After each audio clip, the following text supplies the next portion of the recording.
We're about to take it back. Ladies and gentlemen, here it is, the most listened to radio show on the planet. This station is now the ultimate power in the universe. Tony and Lee on the radio. Dr. Joe's therapy on the radio. The love got me going live on the radio. Two mics and a mind on the radio. Radio, turned up on the radio. Radio, turned up on the radio. Turned up on the radio, turned up on the radio. Two mics and a mind. Two mics and a mind. Two mics and a mind. Two mics. Watch this. And a mind.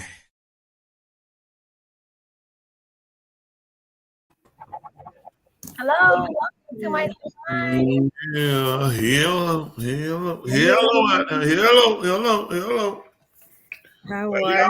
Where y'all be? How are you guys doing? We making. Great. How about you? We only got two of them that came alive so far. Where y'all be? Hello. Is it us you looking for? I can see it in your eyes. I can see it in your smile. Okay. Where are people's at? We've been waiting for a while. Wow. Hello. Oh, right. She loves it. She just doesn't want to admit it. She's gonna tell me, yeah, can you just poot around me? I just love your poot too. I'm like, stop it. It's too no way. So people are into that. You want poot? Hold on. Have you passed gas yet? That's what I'm concerned about. He doesn't. I haven't, and if I have, he doesn't know about it. You better put it in a bag. I'm gonna tell him to just sneak around now. Roses. I'm telling him to sniff around now. He can put in the bed. I'm telling him to smell below the covers. He probably is gonna smell potpourri. You know those flowers. Oh God. Hey, you listen. You need to lay one little massive turd. That way he'll just know. I will never. Why you can't? Hold on. So when you think you cannot hold in forever? He goes to work early, so I'm able. When I wake up, I'm able to use the bathroom. You know what Tula do? She go all the way across the other side of the house. That's good. No, that's because she will kill me. That's because she will kill me. She does the right thing. That's because of my life. You have nothing to report. We have an agreement. Don't sit on that toilet nowhere near that bedroom where I have to live at and sleep and breathe because I'm not trying to die. First of all, you should look at your feces. You should out of my sight. With your feces. So you sitting out there flushing, dumping and flushing so quickly. It don't work sometimes, Tuli. You need to know what's going on. Listen, she know that listen, as soon as it come out, listen, you know what it look like. No.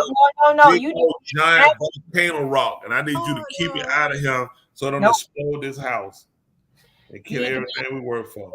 Because it also tells you a lot about what's going on in your body. Listen, if you want to find out what's going on your feces, you want to look at you do it outside like animals do, and you can stroll through it with a what's called thing. You can stroll through with a stick. Do not do it in here on this property. It's come out now. If you're not feeling well, that is true. Typically, you would want to look at your stool periodically so you can see whether it's solid. You shouldn't be having loose stool all the time.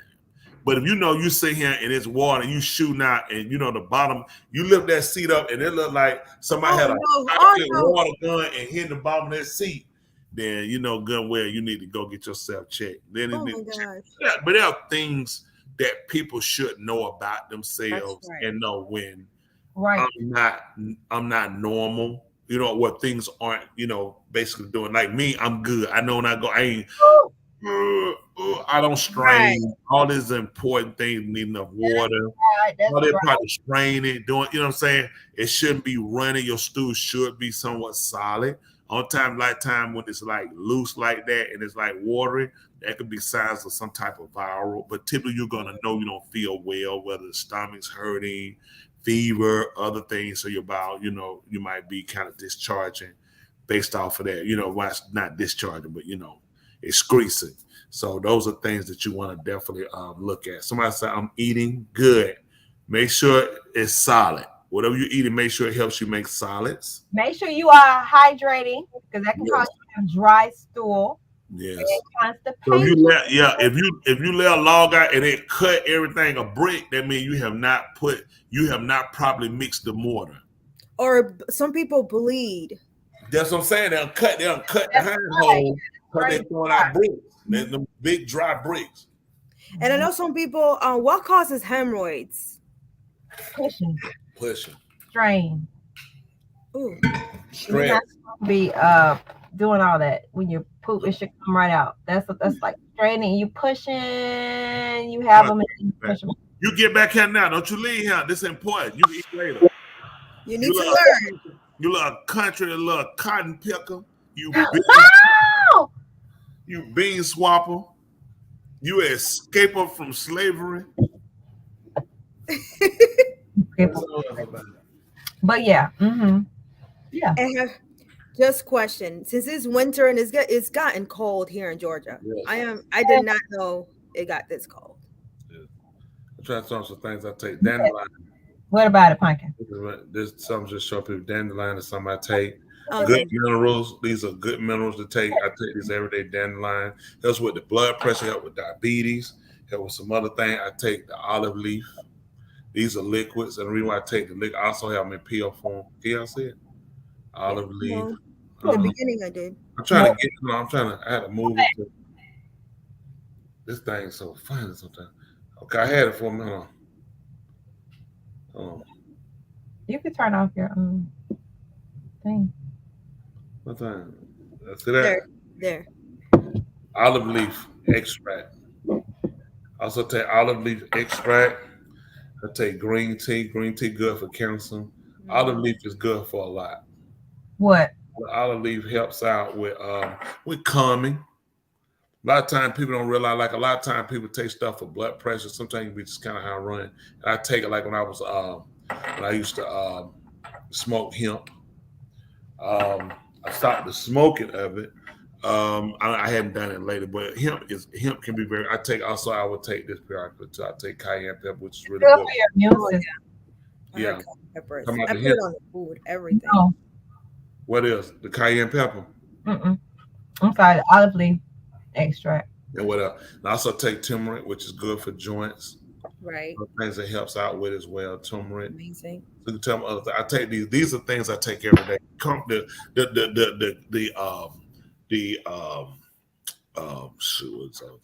The cayenne pepper, which really what you want to look at, the derivative, what you want to get, which is the capsicum, some people get the capsicum where they actually take from it. It's really good for it. It's good if you were having a heart attack. You could take a drug that is believed to stop your heart attack in an instant. People look up. Can you post showing all the benefits of cayenne pepper? It's really good with the heart. Really good with the blood flowing as well. So it's really good.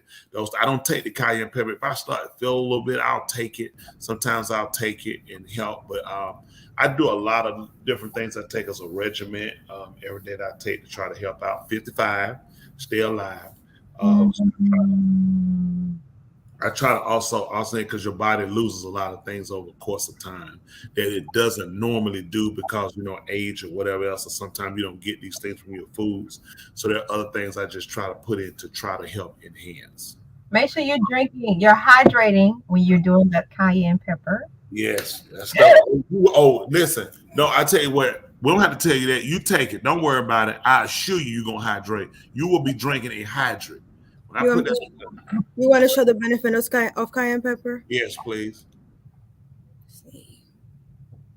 A real quick under the tongue, the quicker way down the bloodstream.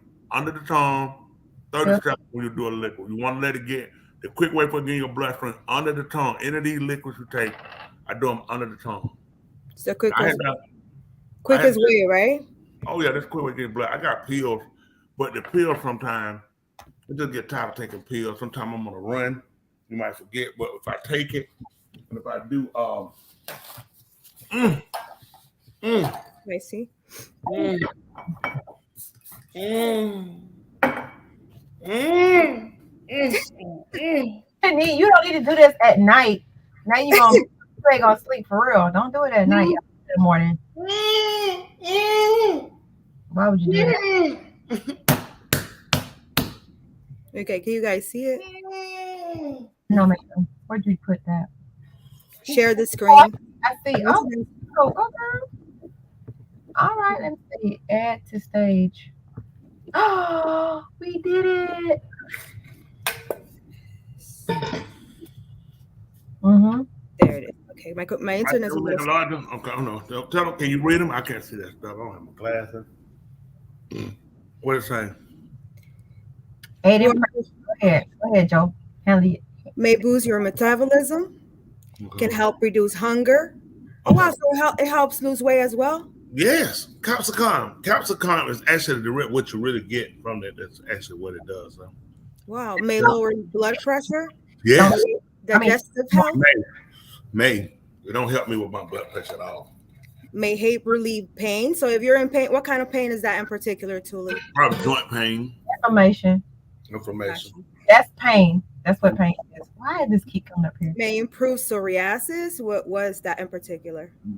Psoriasis. It's a skin condition. Yeah. Okay. May reduce cancer risk. Wow. Easy to add to your diet. That's for cancer as well? Yeah. Wow. Do not take it at night.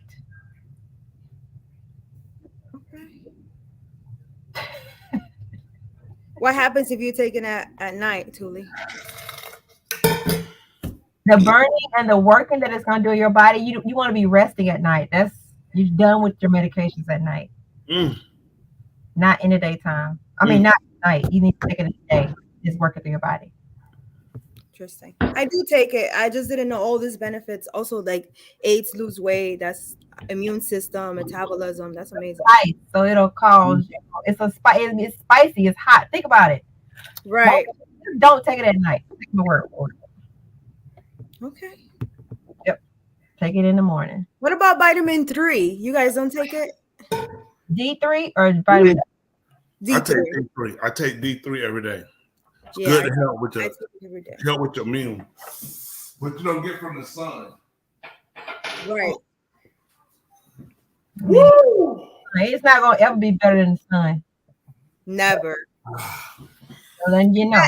That have you guys felt the winter blues lately? Never better than the sun. Huh? Have you guys felt the winter blues? That is a condition, for people feeling in the winter. Is that the reason why? Because one of the recommendations for us therapists is take sun. If you can't take sun, take vitamin D3. And a lot of people, it's a big condition during the winter. So we are talking about winter blues lately. Have you guys felt any winter blues lately?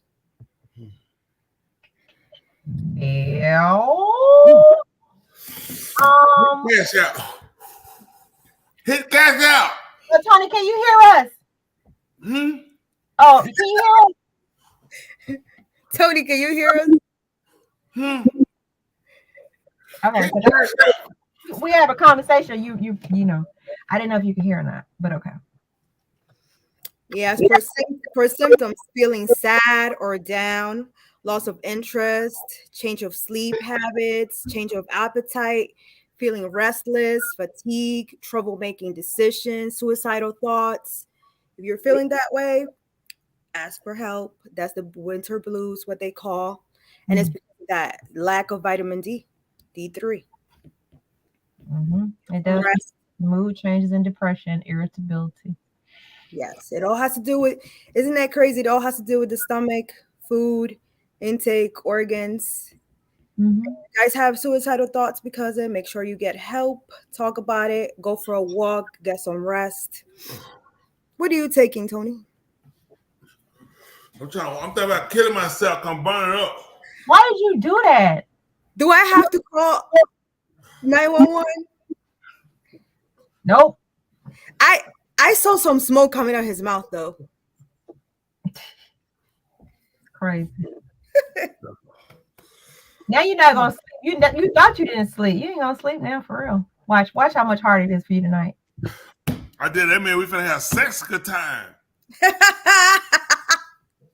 But that's good. If you're feeling winter blues, actually being active with your partner when you're married is a good thing. And it doesn't mean sexual. Mm-hmm. Yeah, you can go out and hike. You can go out and play, some sports. You can go for a walk. But that's sex is really good for the heart. So if you're married. We're gonna play. We're gonna play some sport.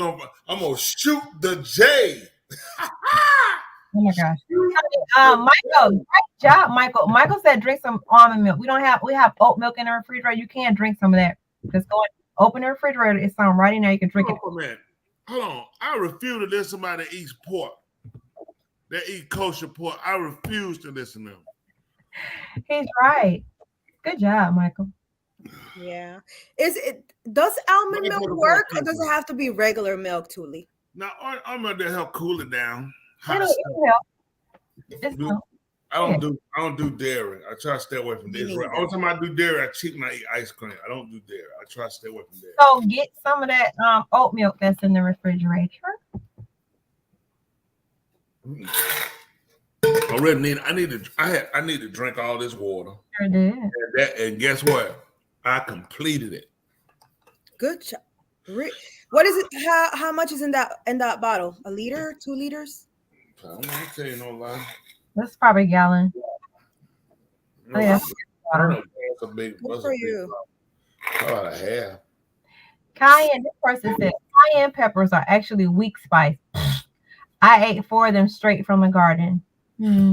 Oh, that's okay. That's somebody said. That's somebody else. I don't know. I don't know. Can that make you perverted? I don't know about that. You won't eat one of them habanero, one of them black habanero African spice. You won't eat no, I'm talking about and people them has a black one. You could die. Listen, the one they have right now is the strongest part. It's black. Listen, take it if you want to. Listen, that thing that get you. Listen, you can raise somebody from the dead. Listen.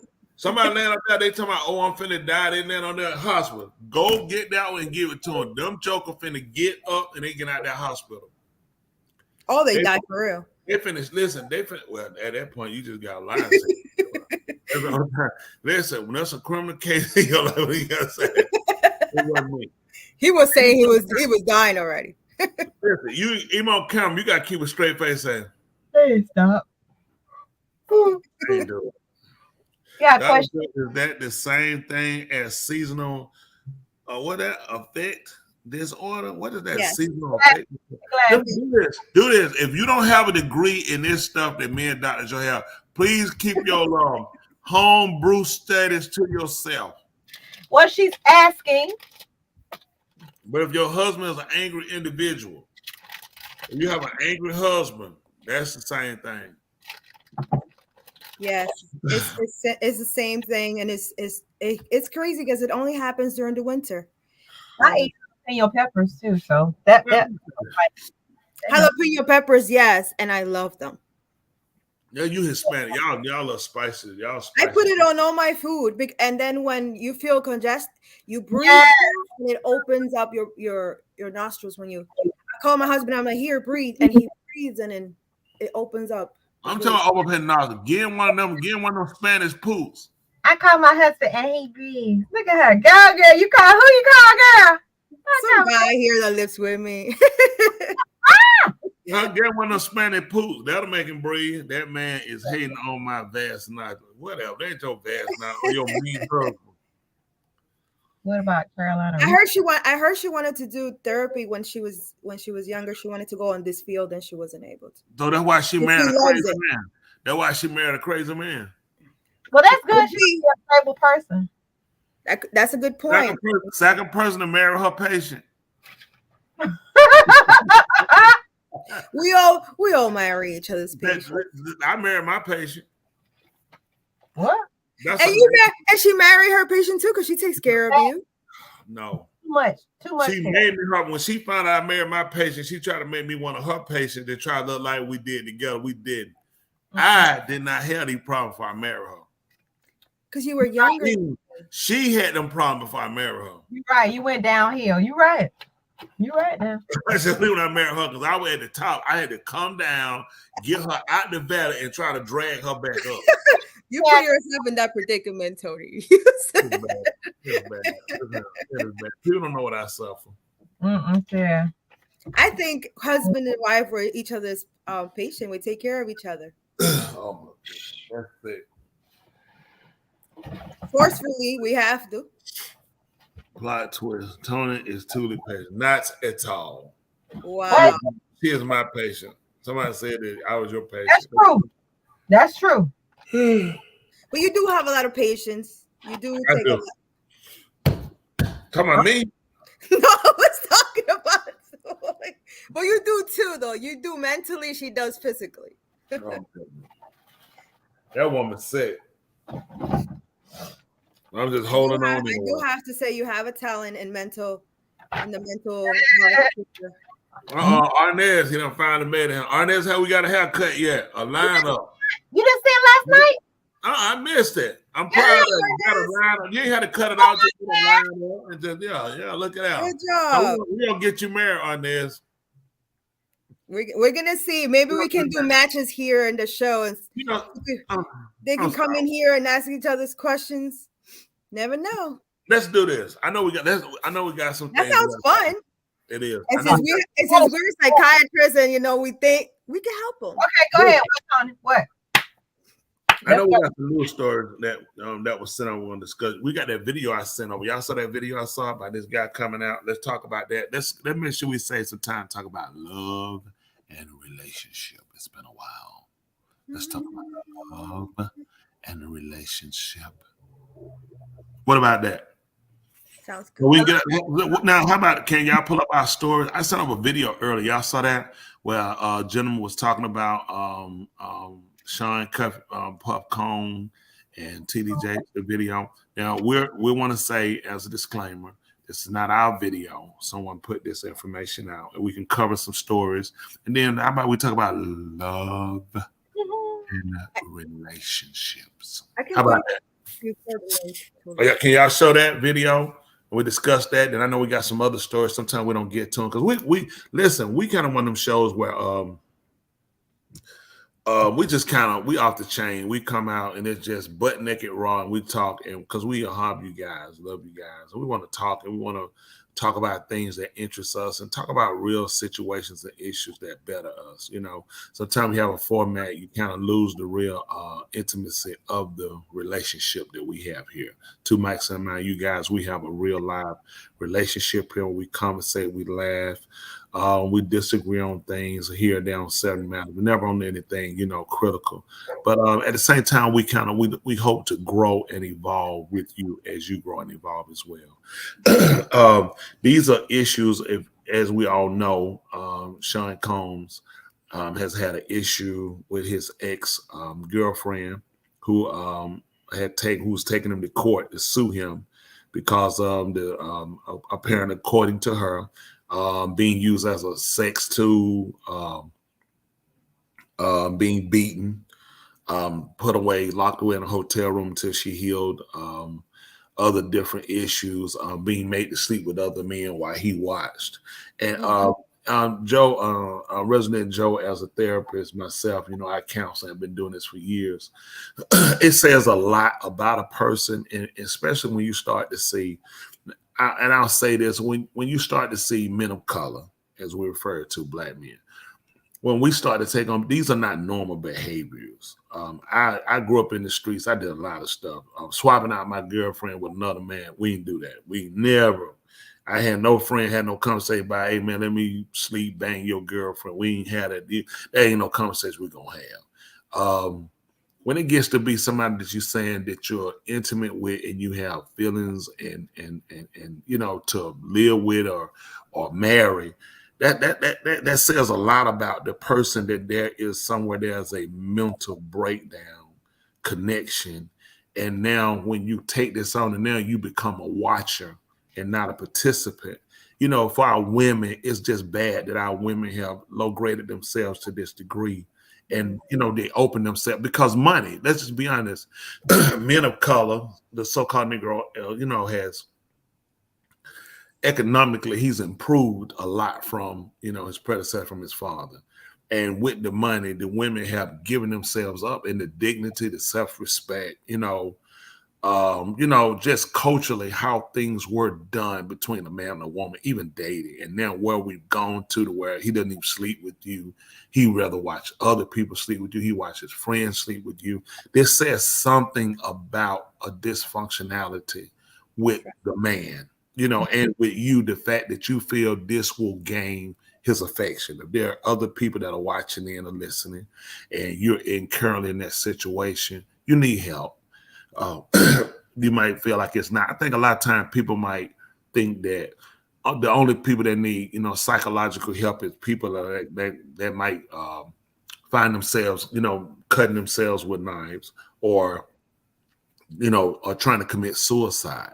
But when you start to go after affection in ways that's outside of what we said in society is normal, and it's not normal for a woman to have sex or have multiple sex partners, and she has a sex partner, husband, boyfriend. So that says something about her mental, and then later to come back saying, oh, it's abuse. Unless you've been held down, raped, gun held to you, knife.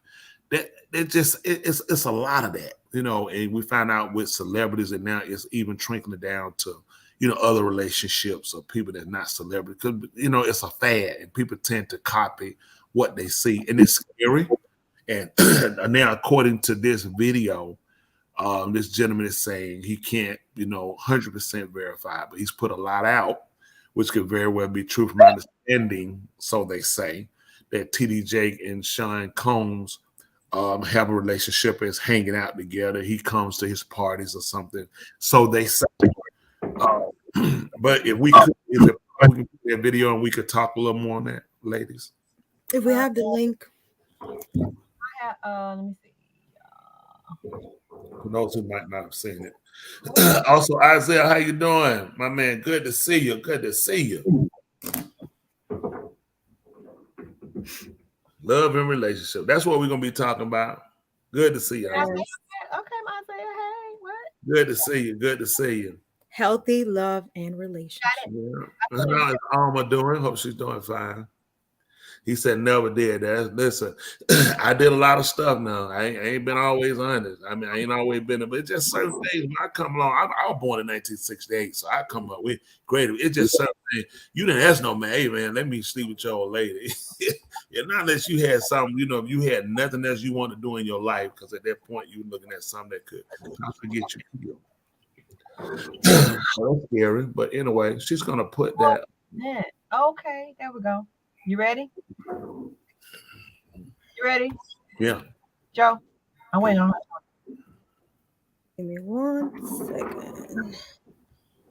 I don't know where this is coming from. Twitter. Oh, because I don't have a Twitter account. That's what it is. Oh, let me see. Let me see if I can. You don't have a Twitter account? You not follow me on Twitter? No, I had one a long time ago, and That's scary. Let me see. Hold on. Yeah, there we go. let's do it one more time. Not now. Oh yeah, you got it. But you guys can't hear it. Now we got to start over and make it. I'm disgusted, but I'm not surprised about the information coming out with TD Jakes and Diddy. Now, what I'm about to say in this video, everything is alleged, but we have been talking. Now, it's being reported that Cassie has turned in a lot of intimidating things that could not only. You said something, Tuli? Yes, pause it and then open it up and then start over, please. Okay. Yep.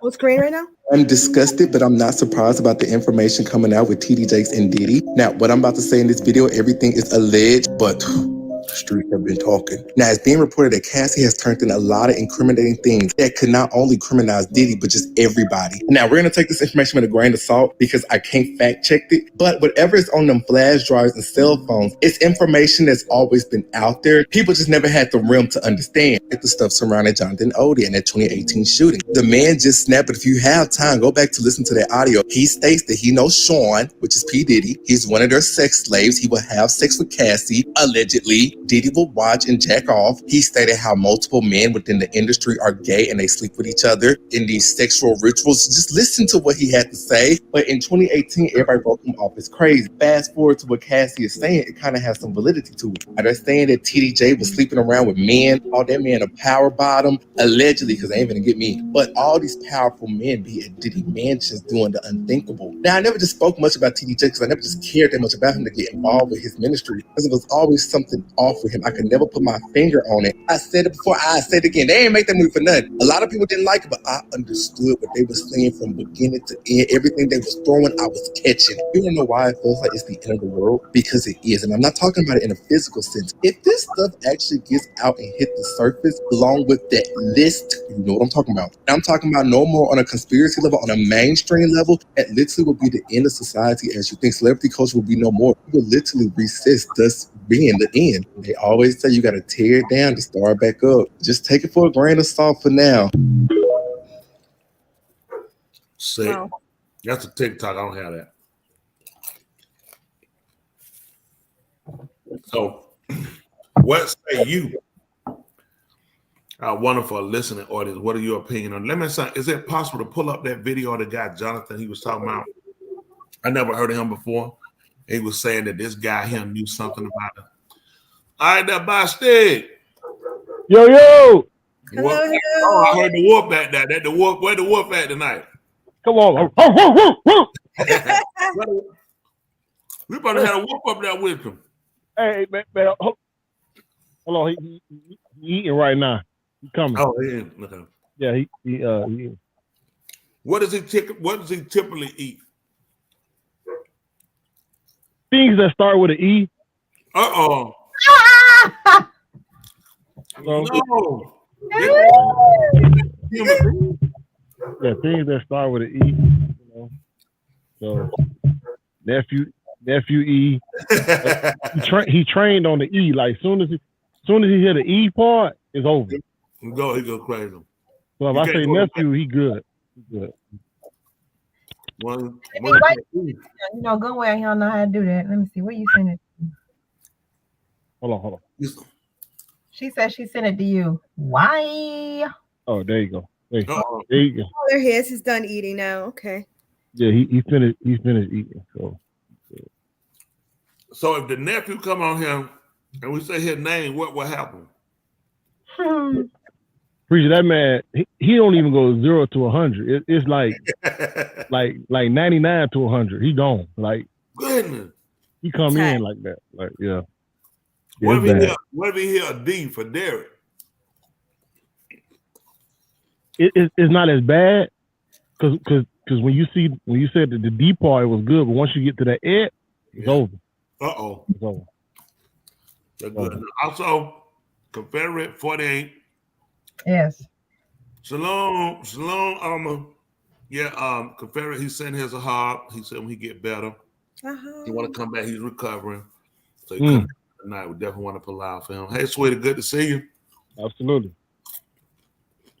Because her 3 times a week. Well, him 4 times a week. We appreciate it. So, I don't know if you saw the video, but we were going to pull up somebody, Box, you can help us.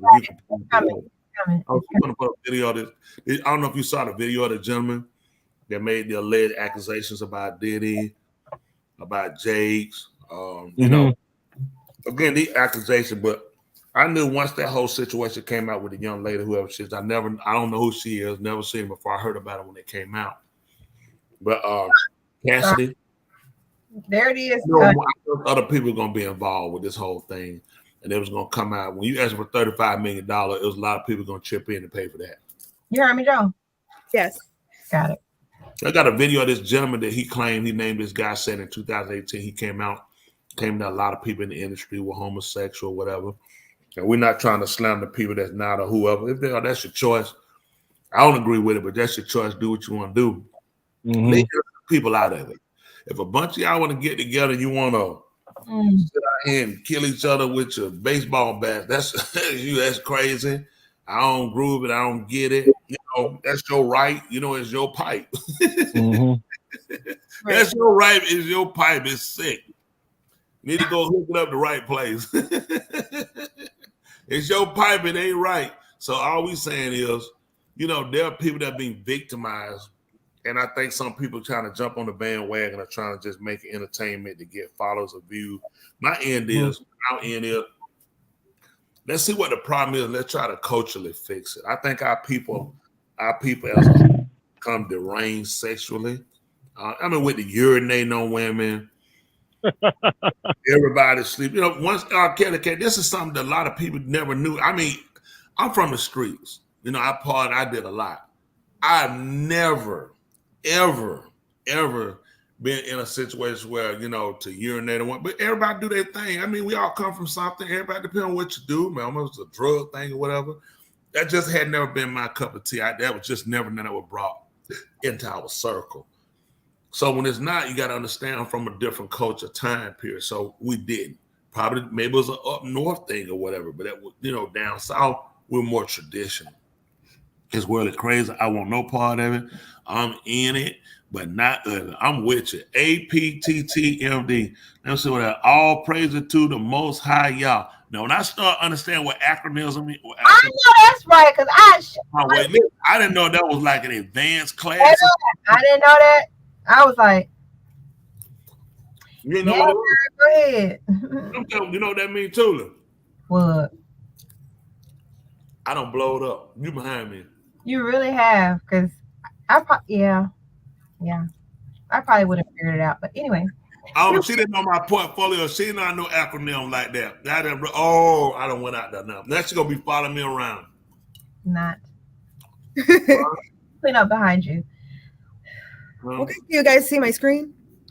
We HLM. HLM. What is that, Tula? What? HLM. HML, I'm sorry. HML. Hit me later. Oh gosh. Look at that. Oh, she don't like that. I'm sorry. Use people I communicate, use words. I'm sorry. I am behind on that. That's okay. All right, we're gonna show her. You guys should be able to see my screen when I share it. Right now I unshared it, but I'm about to. Okay, cool. Okay, share it now. Okay. You want to sit on the couch. Hold on. Hit my line. Hit me later. What'd you say? What I said? HML. Hit me later. You guys can see it now? Hit my line. Oh, okay. OTP on the phone. Yeah, or hit me later, Sam. We blowing up. Shouts out to everybody that donated last week. We had a record. We had a record amount last week of donations. And give it up to the crew. We're growing. We're going and growing. Yeah. Now we got to beat that record. Somebody donated $50, so I can't talk about Resident Joe anymore. Yes, thank you so much for that, guys. I appreciate it. Very special. Congratulations to the person that donated the $50 that I can't talk about Resident Joe anymore. So it wasn't specific on what I can't say, but we'll go with that. You know what I'm saying? You ready? Okay, you guys should be able to see my screen. I'm sharing right now. I don't know. All right, here we go. Oh. I don't know why I'm not seeing it in the phone, so It's StreamYard is sharing your screen and audio. Oh, there you go. Okay, good. It's just a little slow. Bear with me. There. Which they good bodies, okay? They're gay. Both Katie and Ross and Khaled. They're all gay. Yeah, Khaled, Rick, Ross, and he did it? Yeah. They're all gay? Yeah. Gotcha. Khaled is a Harvard supporter. Okay. Supporter? Hamas. Hamas. Yeah. Sorry, I said it wrong. No. Hamas supporter. Okay. I had sex with Cassie and Sean. Basically, he would masturbate, tell me what to do with Cassie. I had like 15 encounters, and I heard lots. Hidden in plain sight. That's it. I think I see what you're saying. Okay, how do I know this? Yeah, that's what I want to know. How do you know this? Do you know Sean Combs? Puff Daddy. Yeah. P. Diddy, what? Do you know Sean Combs? Puff Daddy. Yeah. P. Diddy, whatever you call it. Yeah, go ahead. Yeah, he's part of what's called the Boule. The Boule is a branch of the Illuminati. Okay. And it's for black people. Okay. I'm from Africa, so I'm not a racist. Okay, you're my brother, so I like black people. Okay. My mom, I was raised by an African woman in my house. Okay. She was just a servant, but she was my own. She, took care of me. Right. So I love black people. Okay. I had a settlement with Sean. Okay. And he belongs to that agenda. That's why he's so famous. They land with contracts. It's his attorneys, which are Mark Garagos and Ben Mercedes. Ben Mercedes worked for Bad Boy Entertainment for 4 years and worked for Henry Rodman for 5. Okay. When I take Sean the threat of death on me, okay? I don't have it, but I can make it available under secrecy. That means that I wouldn't be liable because I don't want to be getting framed for anything. Okay. I had sex with Cassie and Sean. Basically, he would masturbate, tell me what to do with Cassie. I had like 15 encounters, and I heard lots of business because what they would do is Sean talks a lot on the phone and on the TV with people and stuff, and I was like a sex slave. Okay. For them, that's what I was. That's all. All right. I caught herpes, and I came back and I sued for herpes and won. Bro, they did Mark Garagos and Ben Mercedes were his attorneys. Okay. And Christopher Leon's here was my attorney. They asked me to turn in that, which was the video recording, and I did so. They gave it back to me accidentally, and it's possible, like, I threw everything out, it's possible I can produce a copy. Yeah, sure. It's possible. I'm not sure. $1.5 million with Diddy. Okay, but he's scared that I was exposed. I don't want to talk about Diddy right now. I want to talk about you. Help me understand you. I mean, obviously we never met. No, they followed me like this. Since because P. Diddy and Mark Garagos has been trying to set me up and lock me up as an extortionist, asking for money. It was not so. My settlement was breached, and my settlement terms is what's called peaceful enjoyment. That means that if I went to your house or I did something, you'd actually pay me the full amount. I get all that. So I've been going through that since like 2012. So. Wow. That's crazy. I don't know how to take that, to be honest. Beans and Ross, which they You gotta do a lot. I never heard this guy before. I don't know him. Me neither. I've never. Just heard him from that video. A lot of times these guys put a lot of stuff out of their mouth for recognition, to get people to follow them. They could be somebody that possibly know these guys. I mean, a lot of times what people do when they're not around anymore, or they're not relevant with them, or they're out of the circle, you start to say things to get out of it because they don't have anything worth suing them for because they'd be broke. So a lot of times these guys will do stuff like this to get themselves a name. Yeah. Come on. I don't know. It's so much weird stuff that goes on, but I know a lot of lying goes on with people too. What this guy sued about it? I never heard of him. Has anybody ever heard this guy before? Thing about him, to be honest with you. Never heard of him. Never. So y'all look him up, just see who is he? Not his big jump. Is there anything on him? Like, did he work for them? Who is this guy? I'm just saying, who is he? What's his name? He probably gonna be coming up now because of what he just did or whatever. But This was in 2018, from my understanding. I saw the guy. He said this was in 2018. I think these people get to do certain things, and something happens, and they come out and they add to the story. But there's some truth to the story, but not all the way. I don't think it's all the way. Resident Joe, nobody cares what you think. Boom. Yes, the audience do, sir. We need another $50. Fight. I didn't say anything about you. I just stated an opinion. How much does it cost for you to apologize to her? I'm not apologizing. That's gonna take $1,000. But however, that's not being humble. You heard my quote last week. I never said anything about you. I just said nobody cares. Why do we keep going on? You said your. Here, we've been getting apology. $1,000. They said the reason I bring up this video is because he said it 2 years ago. It was 2 years before this lawsuit. So I guess that makes it like justifying or solidifying what she said. Before that, I thought they said 2018. Well, it doesn't matter when, but her lawsuit came after. She said this, that's the, years before. But let me share something with y'all though, for real. I was in a meeting this week and I was with some Caucasian people, right?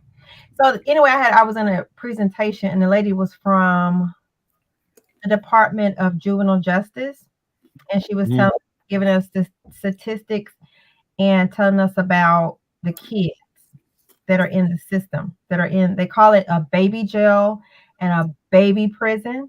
Where she was telling us about that and how they stay. And 70%, of course, are African American. The majority of them are boys. It's females, a few females. But her point was, she also said that a lot of those kids there are suffering with mental health issues.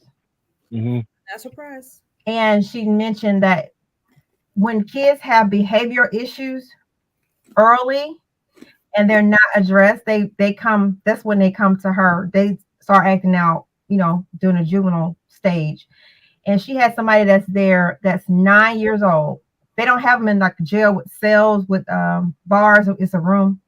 And she said the child is 9 years old, and you have to look in on him, but she can't even look through the door to see him because he's so small. He's 9, and he shot somebody.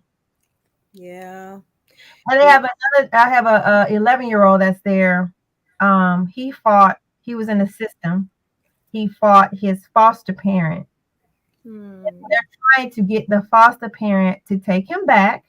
But of course, she's like, no. What's wrong with the 11-year-old kid? That's what I'm saying. That's what I'm talking about. He fought the foster parent, and the foster parent's like, no. But the problem is he doesn't have any other family, which is why he's in foster care. So they have to keep him in this system.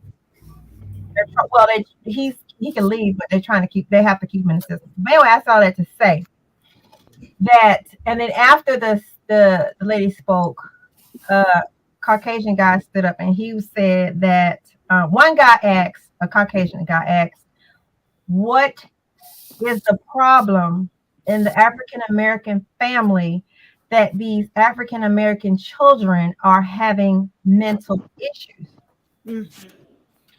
He was like, I just don't understand. Why is there so many of them with mental problems, in the system and out of the system? Just why do so many exist? He said that in your face? Yes, he said it in our face. Yeah, he did. Oh, I would gave him. You didn't ask me. I would have gave him a answer. It would have been post traumatic slave syndrome. That's what it's called. But how she addressed it, she said that she put it back, to everybody. She said it's not a racial issue. It's kids that are Caucasian and Hispanic have mental problems too. So I kind of shook her a little bit. But then this other Caucasian guy said the system destroyed the Black family structure. That's right. He said in the 70s and 80s, he said there were more white Caucasian divorces, broken families, than it was African Americans. He said African Americans had stable homes, they had stable families, and the system ruined it and killed the African American family structure. Yeah. Oh yeah, I believe that. With environmental, it all comes down like regular therapists are going to say that it's not a race thing. Okay, so you go back to it's environmental, right? All this illness come because mental illnesses come from environmental. If we see where we put the Black community is the worst environmental that any other community have been, so it makes sense that we have more mental illnesses in this community because it's environmental. Like the white, I'm not saying I have nothing against the white, but they have a better environment to grow up with. So it's the mental illnesses is less seen in that community.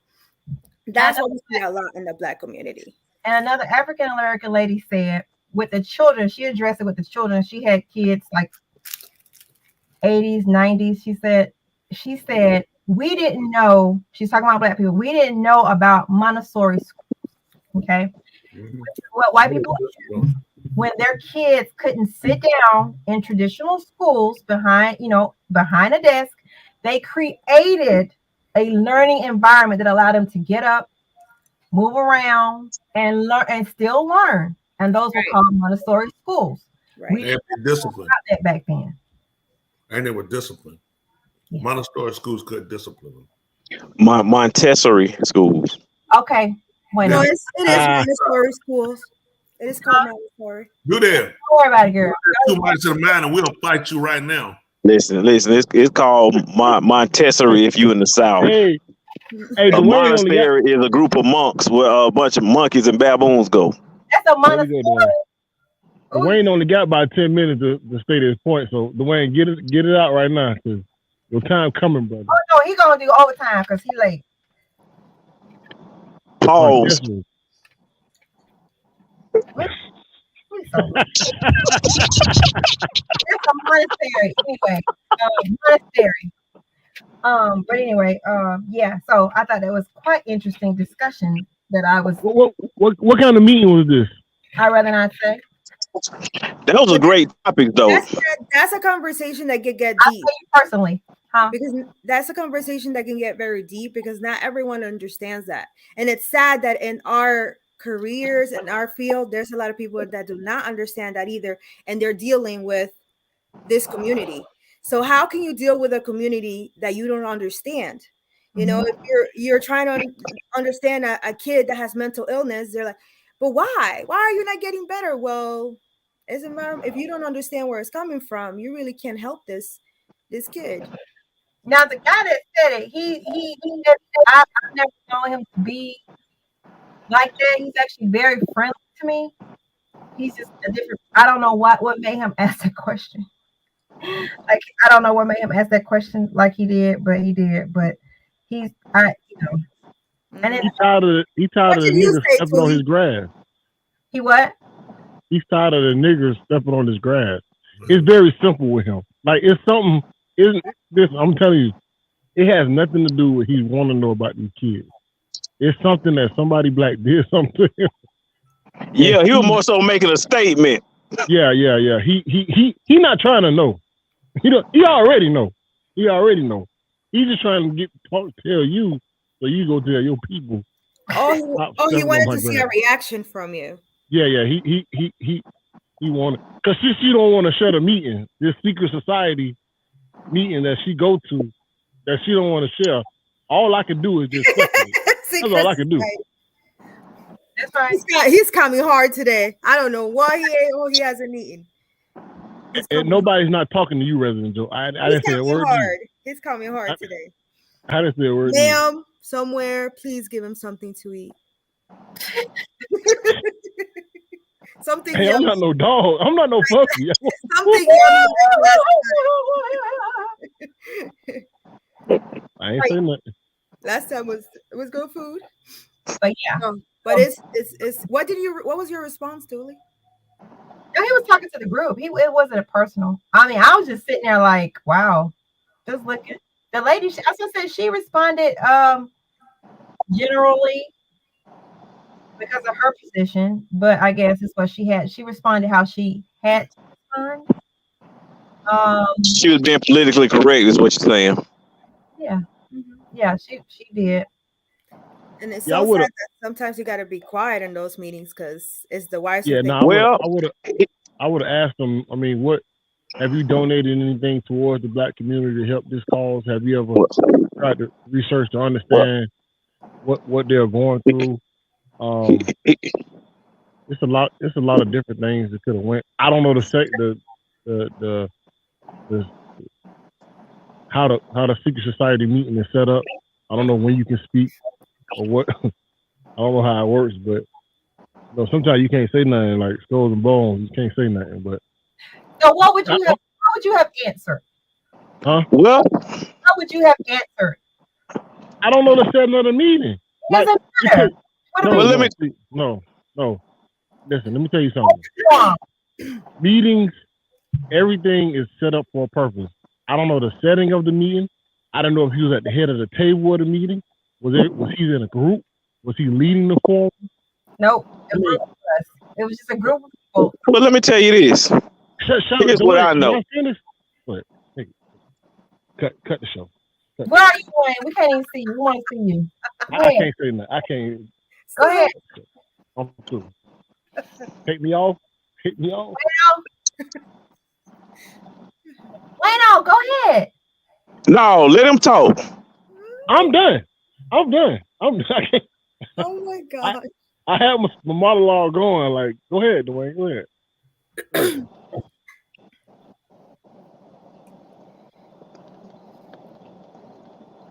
Come on. Love Doctor, you have the floor, sir.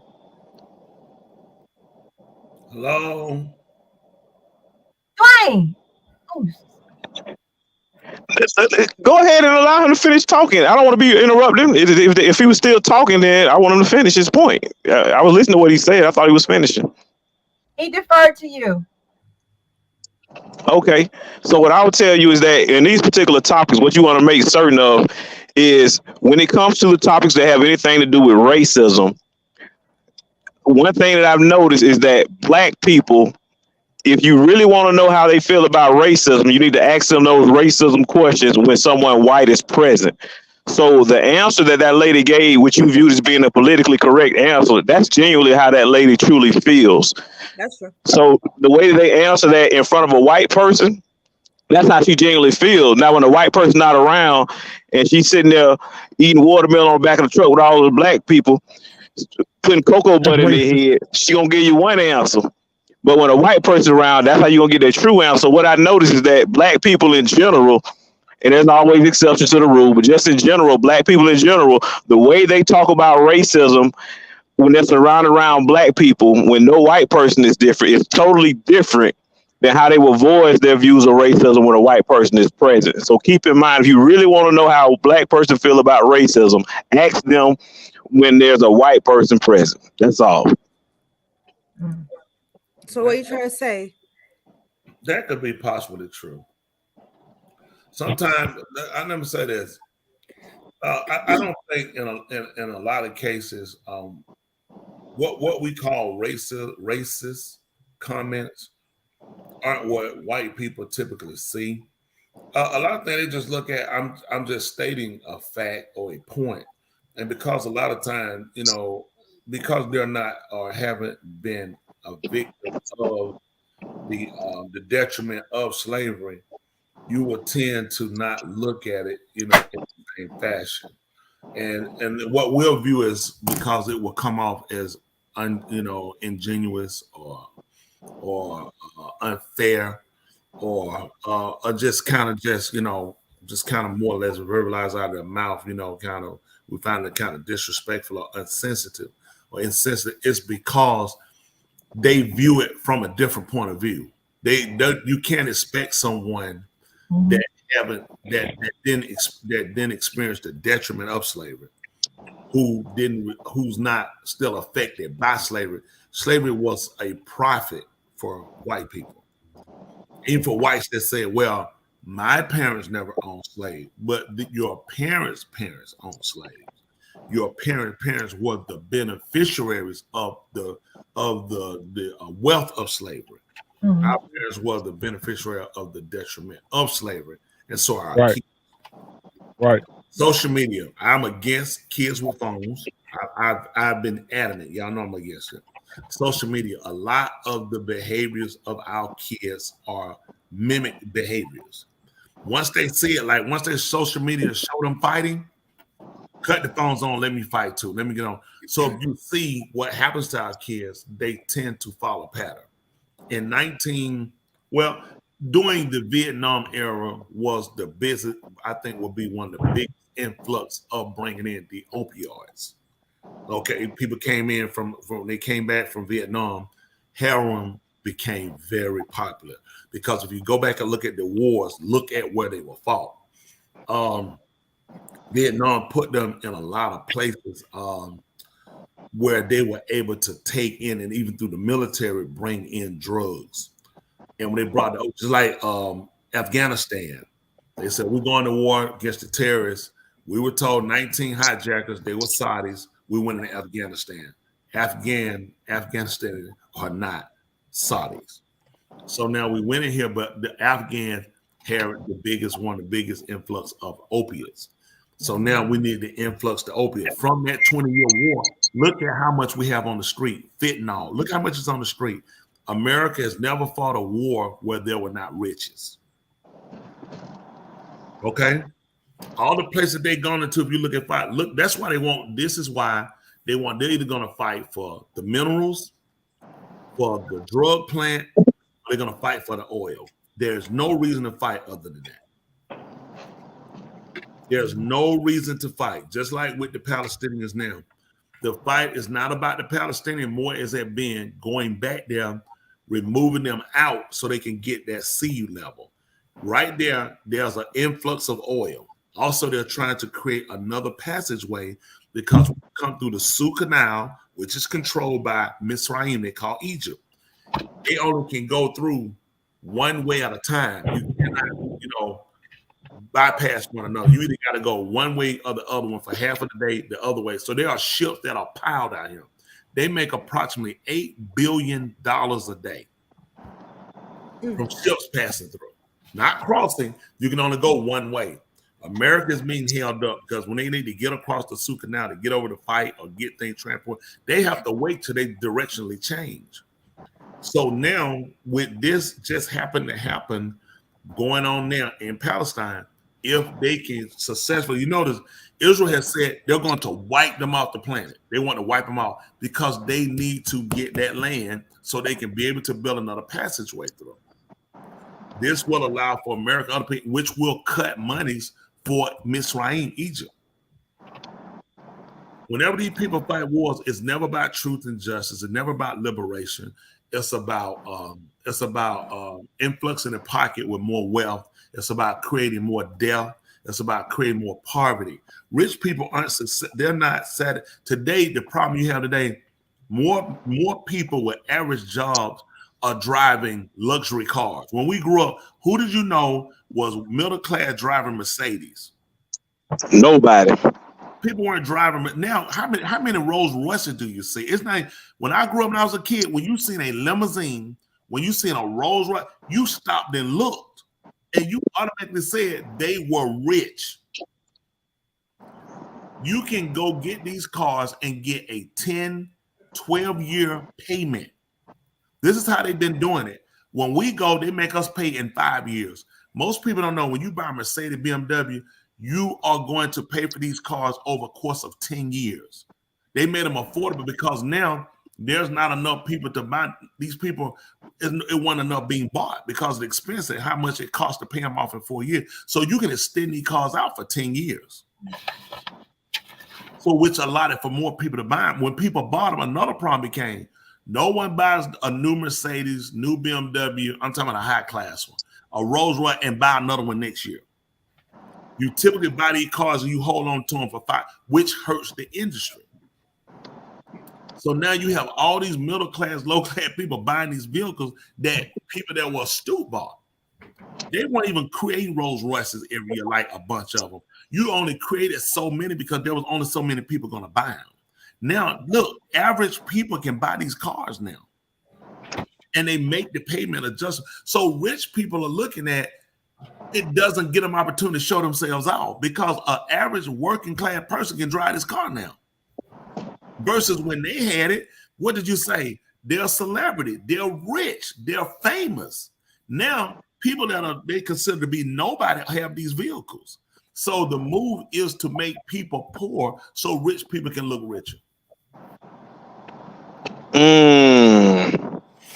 That's interesting you say that. You know what? Something that why is it that you can get a car that costs, $100,000 and you can get that financed over 10 years, but I can't get a house that costs $100,000 to finance that over 10 years? That's crazy.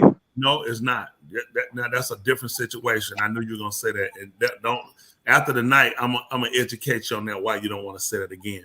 The reason why you can buy a car for $100,000 and pay over the course of 10 years and pay it off and not a house in 10 years, you got to also remember how the house is broken down. The house payment is broken down. You have interest, you have principal, you have insurance, and you have taxes. When you buy a vehicle, you only paying principal and interest. You pay insurance separate. You pay taxes separate every year. But with the home, it's all broken up. So when you monetize it, you do it over the course of a year, and they look to say, man, look at this. I'm paying all this money. This is all I paid on the principal. It is because your principal is broken down. Some of it is in escrow to pay your taxes and your insurance. And you still have to pay your interest and your principal. So you can't use those comparables to say, I can pay 10 years here. You can't if you say, I will pay the taxes, insurance separate, which mortgage company don't allow you to do, because if you miss it, I could lose that home in a tax sale if you don't pay the insurance and something happens and it burns down and become critically damaged. Then I can lose the home and you won't pay it because it's damaged and you didn't have insurance to put it back. So now I've lost my security. The home is my security. So I need you. I'm gonna pay the taxes. I'm going to make sure the insurance is paid. I'm just going to combine it out of your payment, if that makes sense.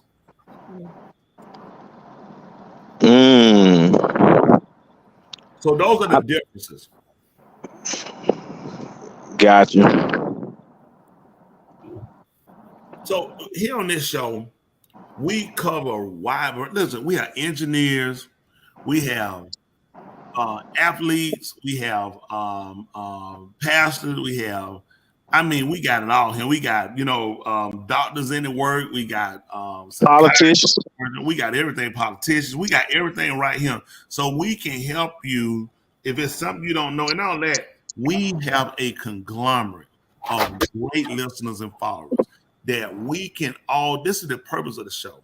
Two mics in a mind. We can take this mic and all of us can elaborate and speak on and come up with answers that help better us and we better understand the system that we all fight and we deal with on a daily basis.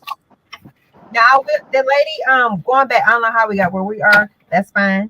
She was talking about, she did mention social media as being one of the issues with driving forces with kids and their mental problems.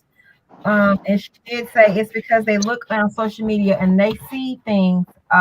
Just say, for instance, she said they see people, if they see us eating something good, like a nice hamburger from somewhere, and they're hungry, that's going to fuel them to go out and rob, buy it. It encourages them. But to sum it up, she just said social media is a fuel behind some of the actions that these kids have, and their mental, and it bothers them mentally. Yep.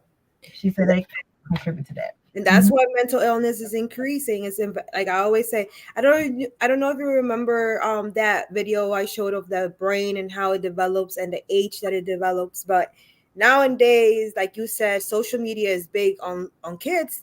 They're doing TikTok videos. They're They're occupying themselves in something that they shouldn't be occupying themselves.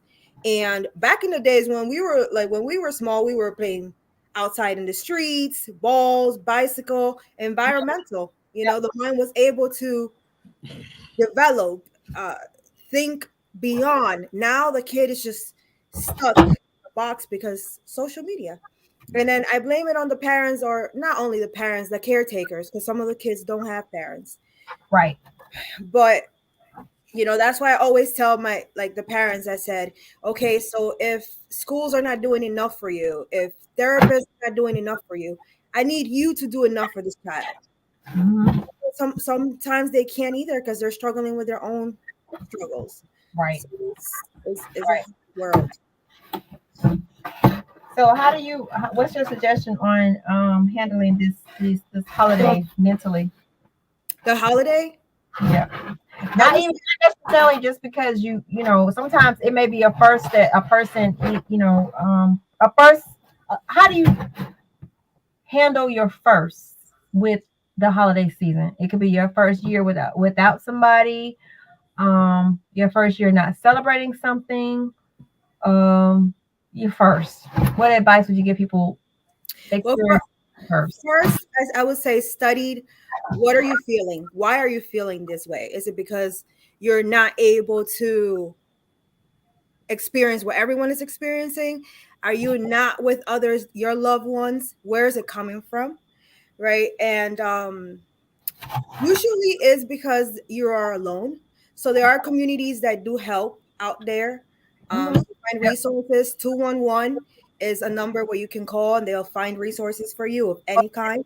What was it? 211. Okay. So you call that and they can help you with any type of resource. Medical resource, if you're missing clothes, food, any kind of resource, that's their job, to help you with resources. So if it's food, they'll help you. If it's clothing, they'll help you. If you need a group support, they'll find it for you. Go to a library, sit down, go to a computer, research things that you could do around the community. Get support, get help. People don't know that there is. Huh? Is that man wiping on the TV? Oh, that's probably. I'm sorry. I was putting a box together. I apologize. Somebody called 211 for. He thought it was Wayne wiping. I know. No, that wasn't me wiping, but I appreciate everything you're saying there, Resident Joe. You spot on. And I like support. It's support. I feel like a lot of us, it's a void. It also, I was gonna say, with the famous people, quote unquote, doing all these things, I think it's a void. The void you fulfill either with sex, drugs, whatever behavior you decide to do. So when you have a void, try to fulfill it with a positive thing rather than a negative, because it just leads you to destruction. But I'm not neglecting that void. You know, we all have struggles in our lives growing up, and the brain has suffered. But you know, get help, reach out, and find support. The first thing that we ask is, like, who's your support system? What is your support system? Right, my support system is my synagogue. What is your support system? So it's important to have a support system around you. Some people are alone. You know what? I think you're spot on. I just want to add, in terms of me being a certified life coach, the people, if there anyone on the sound of my voice who's feeling down, I want y'all to remember, if you're feeling like a loser, keep in mind that a winner is just a loser who won. Again, a winner is just a loser who wins. That's it. I want to also say, anyone under the sound of his voice, you should be about 3 inches tall. They'll put you right below his nose, so you should be about 3 to 2.5 inches tall if you're under the sound of his voice. That's true, though, ain't it? A winner is just a loser who wins. Think about that. Well, that's deep right there. That's a deep thought right there. Make that my thought of the night. Please keep trying. I'll tell you this. I think for a lot of things, just like when you saying about a support system is only, I think, good if a person can get direction. Support, just like numbers and people to talk with. Most people don't have a direction. And what happens is you're trying to get information to someone on a director that doesn't really know what they want to do. I think it's so important to go back in the rearing of our kids and really kind of get them to the fundamentals of and teach them about life. Like there were games we played. We came along, Connect Four, remember Operation? The object won't get out without touching. You lost your time. But these were skill set, or even now Bosh's favorite game, Monopoly. But when we played it, we didn't really understand it. It was a game of wealth and a game of loss. It was a game of chance. It was a game of buying things. You could also go to jail. You had to learn how to. And we never played like let's work together to take Tuli out because she we just played. It was all individual. But in real life, when you evolve, you realize in order to be successful, you can't be a one-man show or a lone gunner. I tell my members that all the time. You know, they'll do it, and I ask them all the time. I say, okay, let's do this. Tell me how successful you are. And they'll get, of course, some get offended. Oh, you're trying to slight us. Oh, you're trying to make it look stupid. Not at all. I'm just asking you, just show me your success rate with what you're doing. You know, when you're doing something, in order to convince other people, you need to be able to show them, okay, I have been successful. You agree, Bosh? I have been successful doing it. Don't get angry when you get called on and realize, you know what, I just feel like you're a hater. I just feel like you don't want me to. No, that's never the case. It's about learning how to be successful when you do things. Just like with Monopoly, there is a success to it. And some people learn, hey, okay, how about I make a deal? They don't realize in real life, people will mortgage their properties in order to get liquid in order to get capital so they can continue to grow. So if I don't have it, I can leverage my property and borrow against the asset. By doing it, it allows me money to go out and to create or to make more monies. So now what was typically just a debt, I've learned how to take monies from it, create some, and what else I create can actually pay the debt. Now you don't actually do it in Monopoly always to that degree, but it at least gives you an idea of how things work. So it's important that when we play games or we give them games that educate them on life and teach them about life. The way we give social media will never teach you about life. Social media will show you somebody that's already at the top or somebody that's already at the bottom. Someone that's doing things that are erratic, things that are doing things that's unconscionable, just on every end. So it does not really teach you how to function and operate in life. I try to deal with when I give you information, how would this information help you? How to view things in a way where it doesn't take from you, but understand the process. When you're out here, life is beautiful when you know how to live it. It will grind you up. It will kill you and make you want to kill yourself. You will lose everything. And the beauty of it is when you encompass how it's actually done. What's your centerpiece? What's your whole idea? What's your end game? For me, I have an end game, you know what I'm saying? Which is my salvation. So there are things I do and I look at it, these things help facilitate to get me to that point. So when I work and I do things, I do them and I have a method.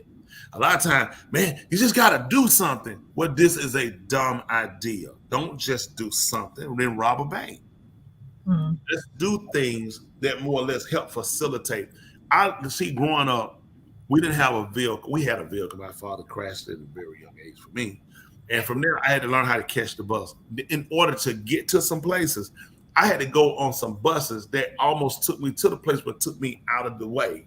And then it allowed me another transfer over to get to where I'm trying to go. So I had to learn in life. Sometimes a straight direction is not always the best way to get there. You know, when you're looking at, I'm on someone else's dime, but I still learned how to use it in order to get to where I was going. And a lot of times, people hadn't learned that. They just crash or they set back to do nothing. And there was some time, listen, in order to catch my next bus, I had to walk. And there was a time schedule. If you ever caught the bus too, where you had to get off and transfer to another bus. I had to. I mean, that was it. You get off, and sometimes you had to walk to get to your next bus stop in order to get to where you were going. I hated it. I ain't do that. Right. Well, You did it, but what was the end goal? What were you trying to get to? To my Finish. So you didn't allow the hate of the travel to keep you from getting to where you're going. I got people that are too just bonehead ignorant and just oblivious to looking at in life. There are things you don't like, but what is the end goal?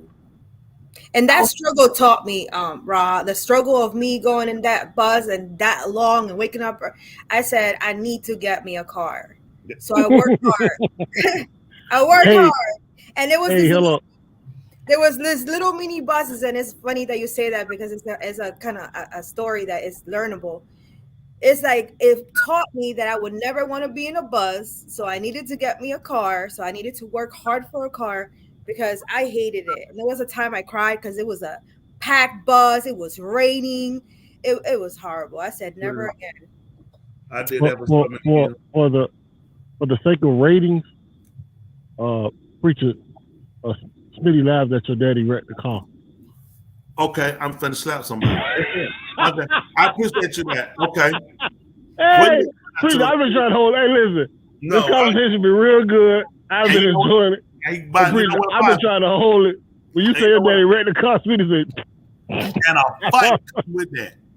But if your daddy would have not wrecked that car, you would have not learned that more taking the bus. Everything has a reason. Everything has a reason.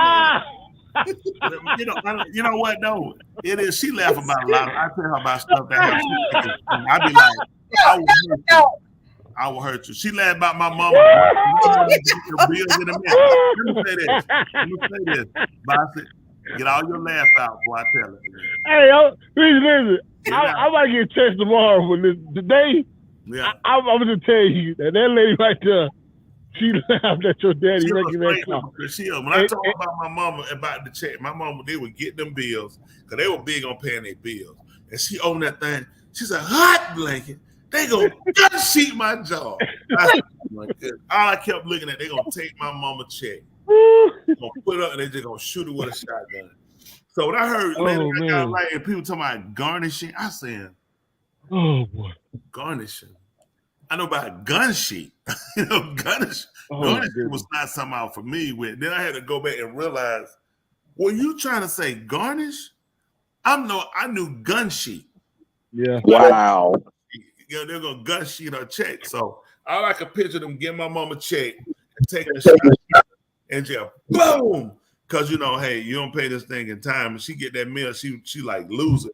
I gotta pay this bill. These folks come at my check. I guess the paper said go garnish your waist. It said gun sheet. So it was like a lot of stuff, learning from them, watching things.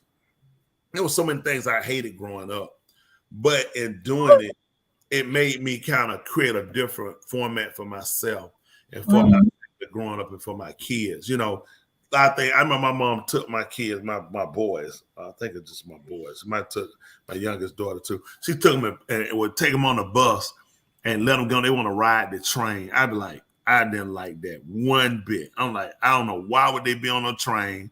We got my wife, but she like they want to ride the train. Like they rode in the car, they want to ride the train.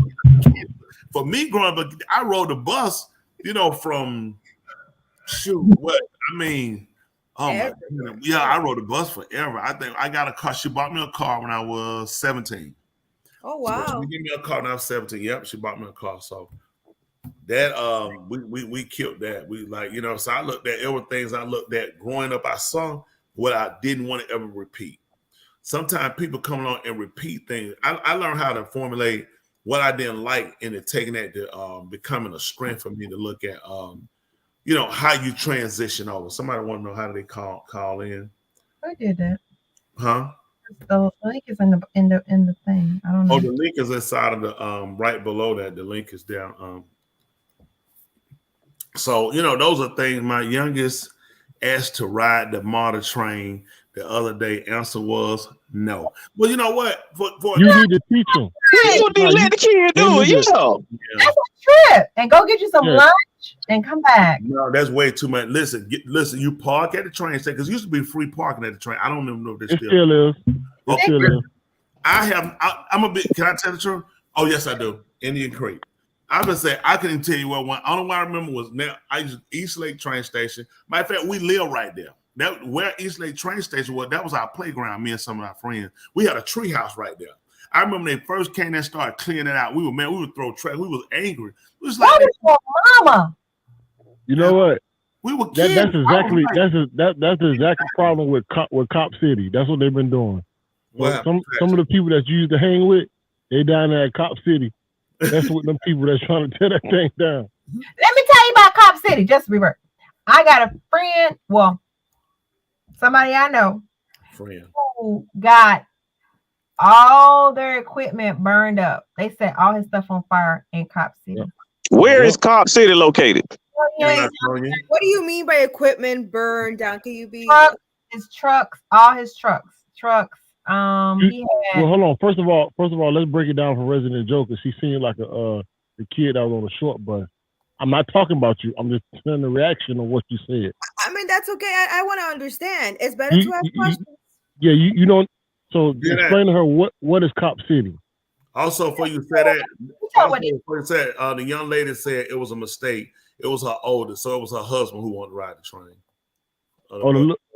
Yeah, she said the little one. Hold on. That's got a different meaning. If that's the case. No, she said she her youngest kid. Then she said her mistake, her older. That would be her husband. Most women will admit their oldest kid is their husband. All right. So Cop City. So what's Cop City? Yeah. Cop City, Resident Joe, they're building a training facility for the City of Atlanta Police Department to be able to train. This training facility that they're building, they're actually developing neighborhoods to simulate real life situations, such as going in the house, going to different buildings, and de-escalating situations, bomb situations. So they're building a whole training facility. However, there's one side that's taking it that these training facilities are campgrounds for what things that they're going to try to take over Atlanta to try to push people out, try to go after the black kids. There's a lot of different scenarios that they're saying that that's wrong why they're doing it. So they've been protesting Cop City. They don't want it being built. During that time, they've been vandalizing anything and everybody that goes to try to build up the facility. He had a concrete business, so they burnt all his trucks and everything. Go ahead. Mm-hmm. He got paid. He got insurance. He had insurance. Yeah, he had insurance. Oh, that was stupid. Burn up my stuff. All my stuff insured. I ain't trying to encourage you, but I ain't gonna be mad at you. Which part of Atlanta are they proposing to build Cop City? That's in DeKalb County. That's why it's a problem. They said it's going to be used that this facility is actually going to be used. As Basho said, they believe it's actually going to be used to go in and take out in black communities and remove people. Which part of DeKalb County? Are you talking like Panthersville? Like which particular part? I think in Lithonia part. I'm not sure. I think that's it. I think that's it. What? Really, Lithonia? That's what they're trying to do it. They're going where they can find the land and keep away where people won't see them practice. See, Atlanta people will keep up with it, but since they will be on this side, nobody will pay attention. They said, well, it's not DeKalb County, but it will be here. But I'm sure it'll be used for other police departments to come in. Oh yeah. Statewide. Let me tell you what these people are noticing. If y'all pay attention in other countries, there have been an overthrow and change of leadership. And what America is always afraid of is being overturned constitutionally. Constitutionally is in the Constitution, the founding fathers already had elected that if the people had gotten to a point that they couldn't trust the government, that the people were supposed to abolish the Constitution and establish a new one. So with that being said, that's how you came into the operation of having militias. Like they want to take guns from people, and then people, Democrats thinking, liberal thinking, I just put liberal thinking, is we need to get the guns. You don't need to take the guns from the people because the founding fathers' belief were you needed militias. Like they'll talk about the Minutemen, Paul Revere, remember that? Mm-hmm. He was that was not a military. He was a part of the militia. Remember, he said the British are coming. The British are coming. Mm-hmm. See, people don't think, they don't actually know. Paul Revere was not a part of the military. they were militias. That's why when you see the white groups, they'll come out with the gun. The state that has the most militias would be Michigan. Most people don't know that. They had the most lodges in flood. And why they come out? Because they were there to safeguard the people, to make sure that the Constitution weren't being trampled on. See, just like now, we're getting ready to come into the election for 2024. A lot of Democratic senators need to be unseated here in Georgia. They just passed the bill. What was that bill? 702? That 702 bill is going to take away your rights. A lot of people don't know that. You need to know which congressperson voted for it. Hank Johnson is one of them, which is Henry Johnson for the 30094 zip code in Rockdale County and parts of DeKalb County, as well as I think Mike. I can't remember Mike's name, the Republican. We need to look and find out who is your congressman, which is easy. That we posted the phone number for. You can call. They'll tell you who represents your district, and you need to know how did they vote to give away your rights. That these people could come and take your rights without warrants. See, these are things that the founding father never intended. It's not about black and white. They knew that whites were dangerous on other whites. They didn't leave a black country and they left England. They left a white country that they disapproved of the rule of law. And they came to establish their own, or they were thrust out. And so now all of a sudden, they come along and do the same thing. So when people said no guns, these are the same things that the Europeans did to them. That's why they broke away. They felt the people needed to be able to arm and protect themselves, that the people needed rights, that were inalienable rights, that the government should not be able to trample. Just like they tell you what about a man's home being his castle.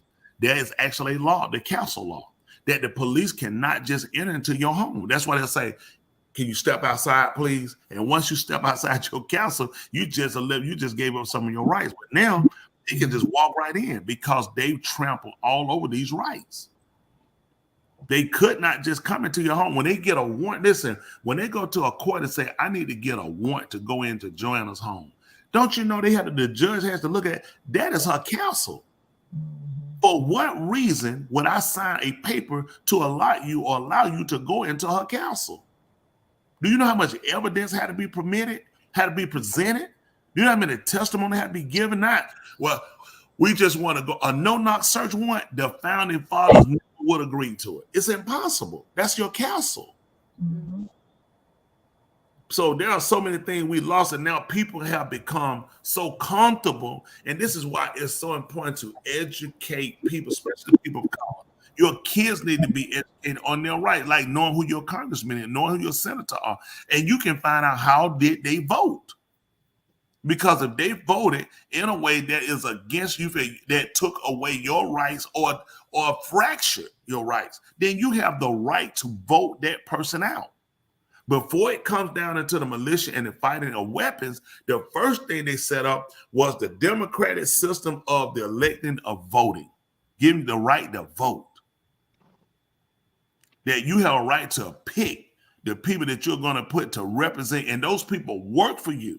Those people need to know what it is you want, what is the interest of the people, and that is the only agenda, not to make deals, not to get checks and sign off with their son Hunter Biden, not to employ their kids in and make them government employees and send them in as liaison to other countries, the Trumps and the Bidens, along with so many other people. Look at this girl they got now, who they just elected to the Supreme Court. What's her name? The black young lady who told her she couldn't tell a man from a woman. I can't think of her name. And she's also being investigated because she was supposed to have no other interests outside of the job. But her husband has special interest group that he's a medical doctor, and she didn't disclose that. His interest. Wait a minute. Hold on. Wait. Are they trying to expel her because of that? She needs to be, because the same. No, everybody on the Supreme Court got other interests. Listen, same thing with Clarence. Listen, I'm for what's right. Clarence, he don't get a break either. Listen, they did not know her husband was a surgeon. And they say he had some kind of special interest group, and that conflicts with her office, and it was not told them at the first. Well, they need to fire all the justices because all the justices got interest conflicts. That's fair. I don't think that's fair. That has nothing to do Guess what? I agree 100%. I don't think she should have ever been on the court when she told us, when she was asked, when she was being in what they call it, really, interviewed, she was interrogated. She told him that she couldn't say what was a man or a woman. And I think that was the dumbest statement ever. She has a vagina and a husband and a daughter, and you don't know what a woman or a man is? You can't say? You can't be that stupid. I don't care if Democrat, Republican, Libertarian, Green Party, Independent Party. It makes no difference. Right is right, and the will of the people should stand. You are only there to represent. When you are a lawyer, when you are an attorney, Supreme Court justice, federal judge, circuit court judge, your only right is to interpret the law, not your interests. What is the Constitution? This is it. What is the state constitution if you're a state judge? What is the federal? What is the Constitution of the United States? It is not in your hand to make up your own idea or your ideology. I'm sorry, go ahead. So to understand, the interest was affecting her decisions? No. But that we need to know that. That's what you're saying, no. We thought the same thing with Clarence Thomas and his wife. I mean, but I don't think that's fair. No, it's not. They reaching, but something Tony said. Basically, if that's you, people are even though they're married, they're still individuals. I agree, but we have to make sure. Let me say this, just like you run for office. It is the responsibility of you and myself to make sure that nothing I do as a business is a conflict with the office. That has to be revealed. I do no business with Ron. I had business I've done with them beforehand. I relinquish of myself. That is just right because that is a conflict of interest. Even if I do the business right, even if I do the business fair, it still shows some improprieties. And that's just fair. There's no reason for me to go secure some contract under some area, do something, and get busted and holler, oh, they come because I'm black. These white ones do it. Well, why wouldn't you do better? This is what kills me with our people. Just do better. It's a whole United States. It makes absolutely zero sense for me to try to do business with Rockdale County and you're an elected official and it's not going to come in some type of impropriety. And you're not going to be investigated. You had no part and you played no part in me of securing the contract of the drug. That makes no sense. Mm-hmm.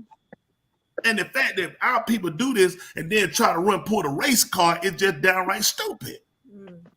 When we know this is what they do, they've always done it, and we've complained about it. So now when I get it, I'm going to do like white people. So how do you criticize when you do the same thing? Come on, people. I don't get it. I just don't get it. There's too much in the world that you can do besides doing dumb stuff, especially when you know you're a person of color, you're going to be watched. Why wouldn't they monitor you? They already don't want you in there. Use your head, people. So yeah, that's me on that one. Now, having said that, how about this before our time get going? Two things I like for us to talk about we can. Love and relationship. But before that, how about the Epstein case? With the young lady coming up, can we see the names that's already been revealed? That they have to January the 1st, if I'm correct, to show the reasons to the judge why their name should not come out and be exposed. I think a young lady had filed a lawsuit against all these people through the Epstein situation investigation, saying that she had some type of dealing and all these people's names came up. I know, if I'm correct, Donald Trump and Bill Clinton name came out. These names were already out. They saying Alan Dershowitz, if I'm correct, who also represented, who is a famous attorney for Harvard University, instructor professor who educated a lot of attorneys. I think they're saying his name came. I read some article, his name came out as well. So all these people are fighting. It was 150, and then they said 170 names are going to become public. So if it's possible, could we speak on that? And we had, and our other wonderful supporters on here, y'all mighty quiet over here. Y'all don't want to talk and be about no business. Let's get about that business. Hit the cash out. Save Resident Joe her new marriage, and so she said, listen, let's do this. Let's do that, boss. Let's get $200 a night For $200, we're gonna give you $50, Dr. Joe. You hear me? You know what we're gonna want you to do? I'm not doing it. Yes, you are. If we get that money, listen, I'm gonna hug you. Listen, you come hug me tomorrow night. I'm gonna hug you and shake you till a turd get ready to come out. I'm gonna tell him to run now. We want a turd at least this long. Oh, come on. And it's gotta lay in that toilet. He gotta see it. I need $200 and I need a turd in that toilet.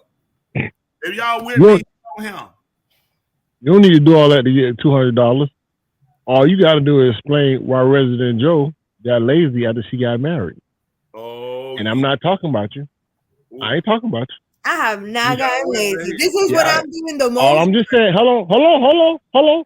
Before you go on your Hispanic route and this and that, all I want to know is, can we go back 6 episodes and seeing how Resident Joe dressed and her hair when she came on the show and her background? Now look at her. She laid back. She got that jacket. She like, yeah. Resident Joe, I see it. Just let it know. The world see it, baby. The world see it. That doesn't mean I'm lazy. That means I'm relaxed. Now, once you got married, hey, hold on. Once you got married now, you ain't got to do all the preparation to get ready for the show no more. That's all I'm saying. All I'm saying is you got your Rum DMC jacket on. That's when this show off, I already know what's going to happen. Well, I see it. There's a pattern. Like the man Jones say. Get that cash up. She did get sick, though. It's a pattern. When this stuff happens, it's okay, girl. You rest now. You resting in the bosom. All right, girl. That's what I'm talking about. Take your rest. I ain't mad at you. I'm just saying the world knows it. The world sees it. Take your rest. Bye. Yes, sir. Are you gonna put that video down? What video? The one you sent. Oh my goodness. You see that? Listen, really, I was losing it. Hey, that thing is so funny. It was a video. This guy first day as a social worker. Oh my God. Oh my goodness. Oh my goodness. Oh. There's no way. Hey, listen, these kids, when you talk about these kids, these parents they watching these kids. Oh my, put this up. Oh my. Man, my nerve bad. Oh my goodness. I can't. I'm gonna put it in the chat. So you can that one, but I'm all messed up. I just know that I'm finna go a whole nother way. Yeah. Oh goodness. Oh my goodness, my head hurt, man. I said, hold on for a minute. Is that what I think? He finna put it up there. Oh my goodness, my head hurt, y'all. Y'all pray mightily for me. Woo, I ain't strong as I used to be. What is that? So do not say, if you care about that joke, we want a turd. Where's that? Please, turd. Y'all come on here. Turd. $200. Turd. Really, Tommy? Where y'all at? Y'all know I support. If you all give $10. What's that? No, that's it. $200. We gonna get her 50. We have 38 viewers. What's the cash app again? That's what I'm talking about. We want a turd. Listen, we don't want. Listen, that's times a little 10. How we at? Let's get the number. Put it up there. Hit the cash app. They need to see the cash app and hit it so they know what. They want to see Resident Joe. Yeah, my honest opinion about Resident Joe. That's what the people want to see. But some people have suppressed me. They have undenied. Everybody want a turd. No, we ain't gonna. I want to know if that person that put the turd. I want to know if she's already turned. So please come in as a. Get it for private business. That hurt. Look at that. Oh, I want to know if she done turned. You do your thing. You can keep that marriage strong. Hey. Help that man. Hey, hold on now. These people putting money in the chat. Is that cashed out or they just putting figures up there? I said we gonna put 5 in now. I got 5 on it. You are writing the money, but we need to. Yeah, they just putting money. We had 700. One said cent. Listen, we want to turn minimum. It got to be. It ain't got to be no long. Just leave a little something that he can see, just so he can remember you by.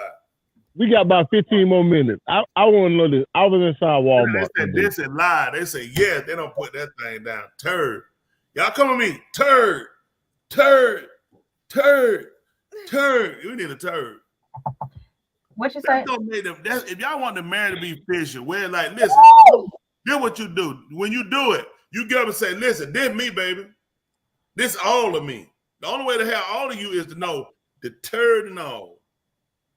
Not the one, listen, not the two, but it's over, man. Turd. Once she went to that Run DMC sweater on live, it's over. We lost it. It's over. How much money we at right now? Y'all see that? That's the cash out. Hit the cash, smash, hit the like button, hit the subscribe. We need a turd. Who with me? I'll say Monopoly money. If you say Monopoly money, it gotta be at least 300. How much it cost? How much Monopoly money we need to turn into cat Buster? You need $1,500. We need $1,500.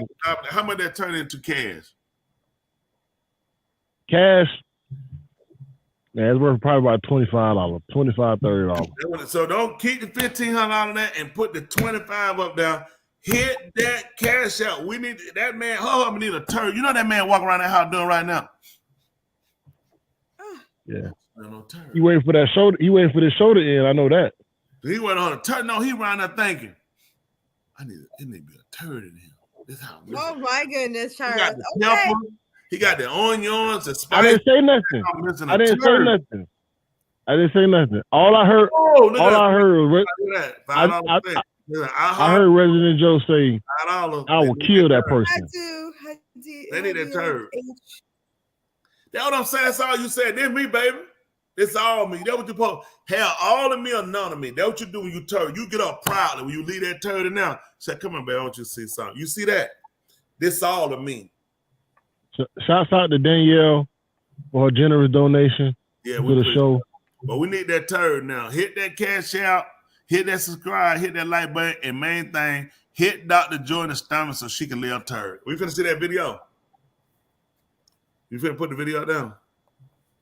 It should be shared. Oh, y'all need to see that. Blow it up, y'all at home. Look at this video right here. The title of this guy's first day as a social worker. First day as a social worker. This is that correct, Charles?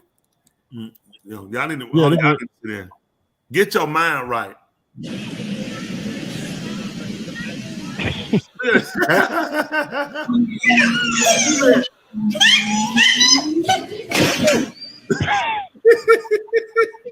Look at him. Yeah.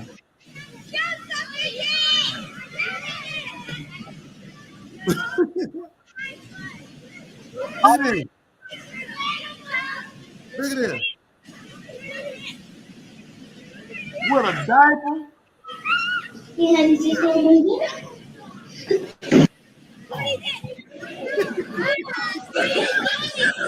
There's Dr. Joe.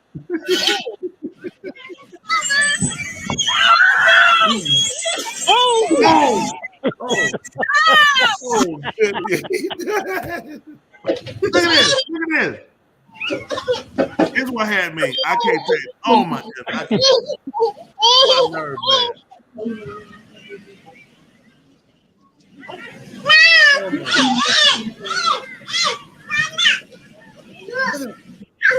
man. My head hurt. I ain't lying. Oh, my head hurt. Oh, my head hurt. I can't do it. Oh, my head hurt. I'm not strong like that. Look at this. You're not lying, though. That's crazy. Isn't that crazy? That's crazy. That killed me, man. I'm being a child. I'm not strong. I want to apologize, but try to be a bigger man than what I am. When I seen that baby girl, I just knew it was over with. Don't you know? That was my first day as a pre-K teacher. That was a quick. That's a quick. They ain't nothing but a snack for that snake. Mm-hmm. How is that big snake like that around that kid though? No, that's a python. That's an Asian kid. That kid about you're South America, over somewhere on an island. Go. That's normal. Where you from? Y'all got those? I've never seen that big of a snake. Yeah, you see, but you heard the key word. You seen them big snakes. You done probably lost some relatives to some of them trying to get out there and trying to get to America. Probably. You never know. Oh. Look at that. Resident Joe is not safe. Oh no, you get away. We don't need nobody slander him. Let's get away that negative energy.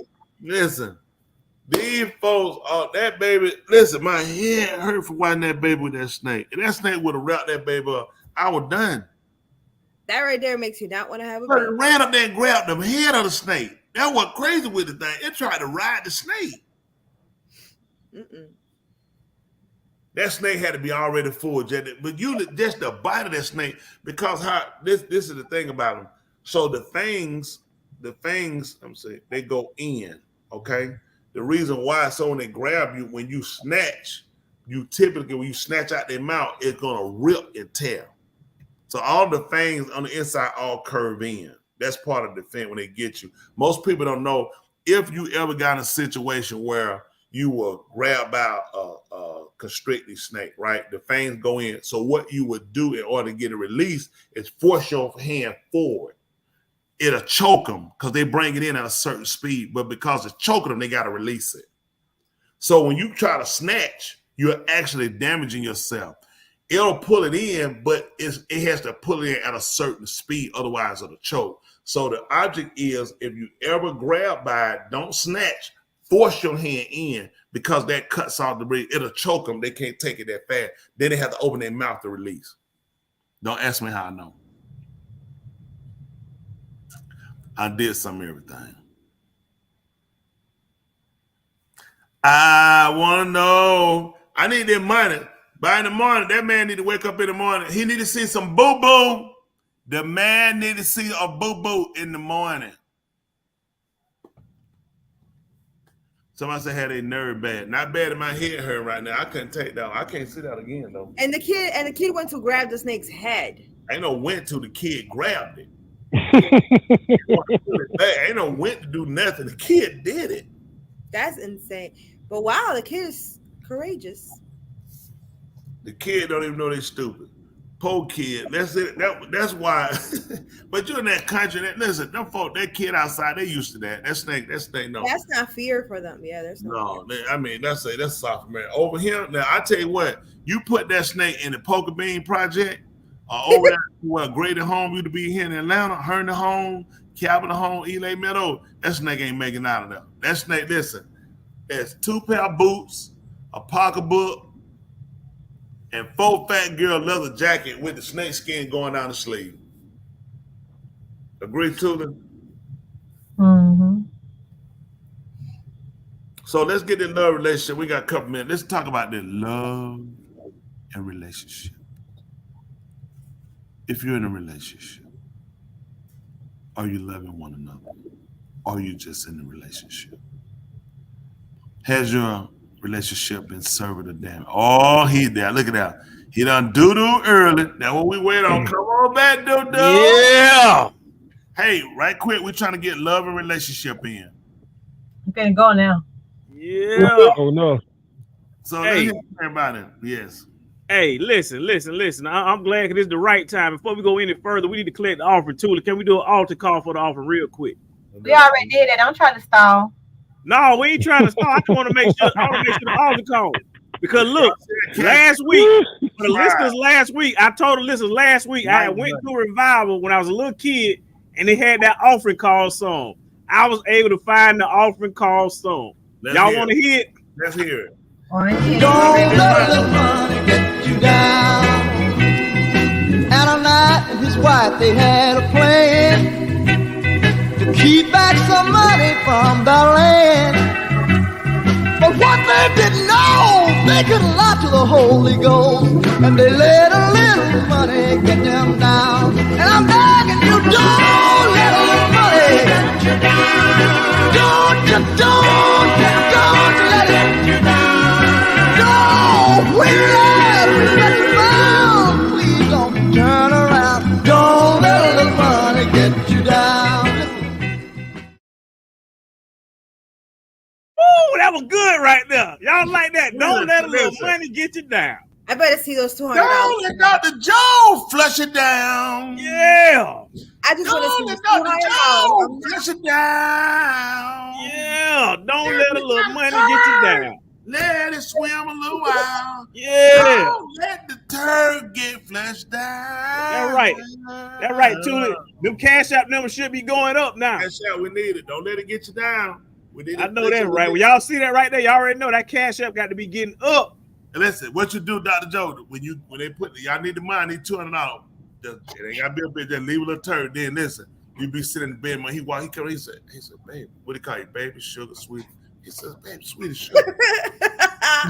It's a little something in the top, sit right there like you don't know where it came from. I am not. Then you said, that's all of me. It's all of me, baby. Listen, you gotta be bold.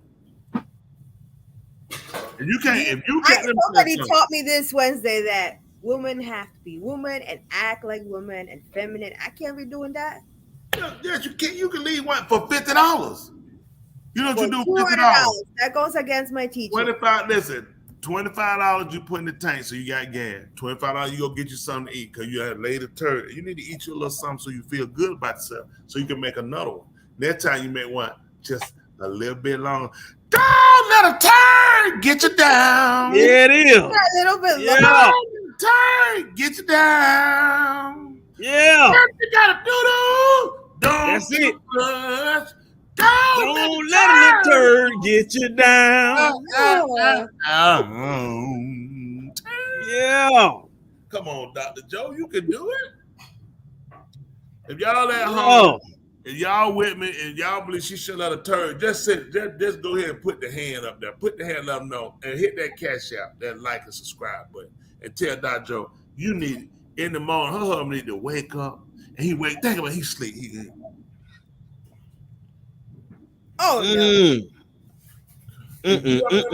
got every man. He wake up. He gotta pee. If you're a man, you gotta pee. What you gotta do? You wake up in the morning. You gotta pee. He going there to pee. He looks. He look, and then you know what you do. Yeah, you just let him know. Don't let that turd get you down. Yeah. So this all of me, baby. This all of me. I'm telling you, he gonna respect you. Definitely not. Look at that. They got them hands up there. They said turd in the morning. You get that you count that money. That money. I need listen. I need y'all to hit that like. Yes, Lady V. That goes against me. I need you to share it. Yeah, right. Put that cash out. Come on. Joe need $50 because she got to make a turd. And we need to get nice. We need you to get one of them nice Spaniard dinner and make one of them nice bowl of turd with the steam. We wasting time on this. If you want to get to the other segment. Love relationship. This love relationship. What the segment, Tulip? What you got? What segment? Throw it up, Tulip. I'll catch it. Love and relationship. And the question was towards you, love doctor. He the one said it, so go ahead. Love and relationship. Julie, we had a question for the love doctor. He completely was able to. You see what they just said? Black Ambition said, in a relationship, you're going to take each other. Boop. Yeah. Wow. Everybody's relationship is different. That's their No, now everybody's relationship the same when they come down and taking a turd now. A turd is a turd. White turd, Hispanic turd, black turd. It's a turd.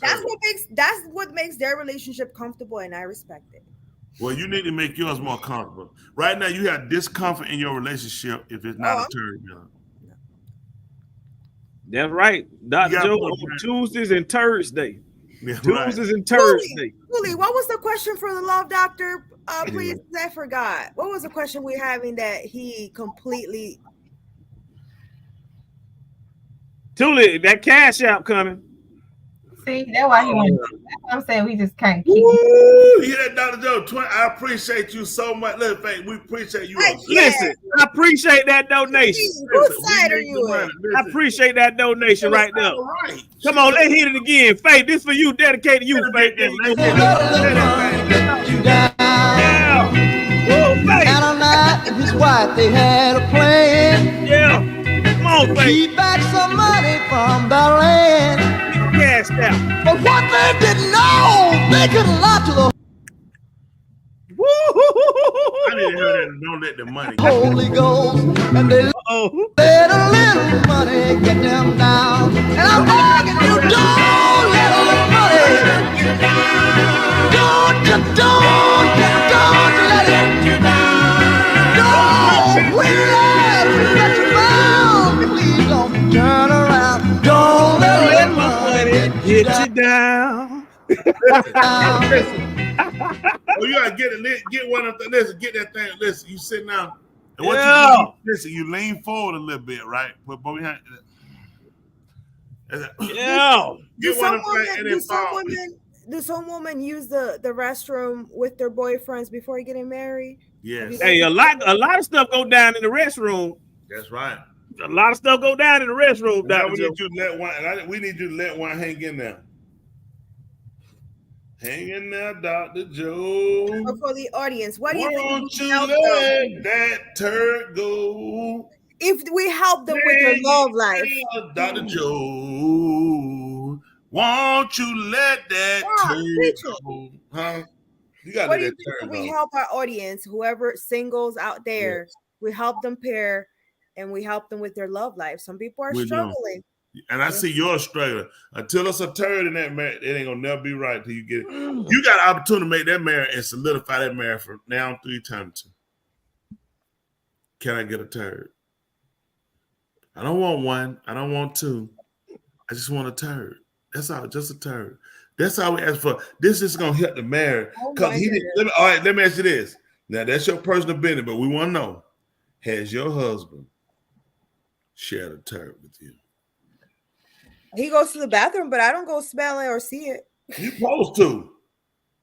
What you think the purpose of that man gonna do? He wants you that. Listen, nothing makes a man heart fonder when his wife can come down and smell. You know what? When they can walk in there and talk to you and smell, you say, "Don't let the turd get you down." You know, you say, "We a couple now for life," cause I smell you and you smell me.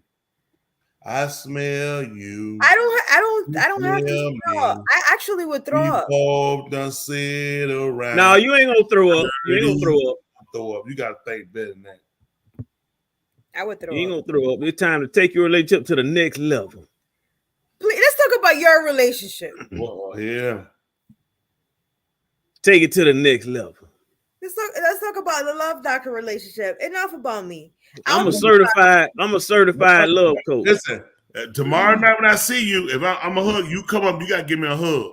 I'm gonna give you a hug with a little jab in the stomach. Man, I got you to loosen that gut up.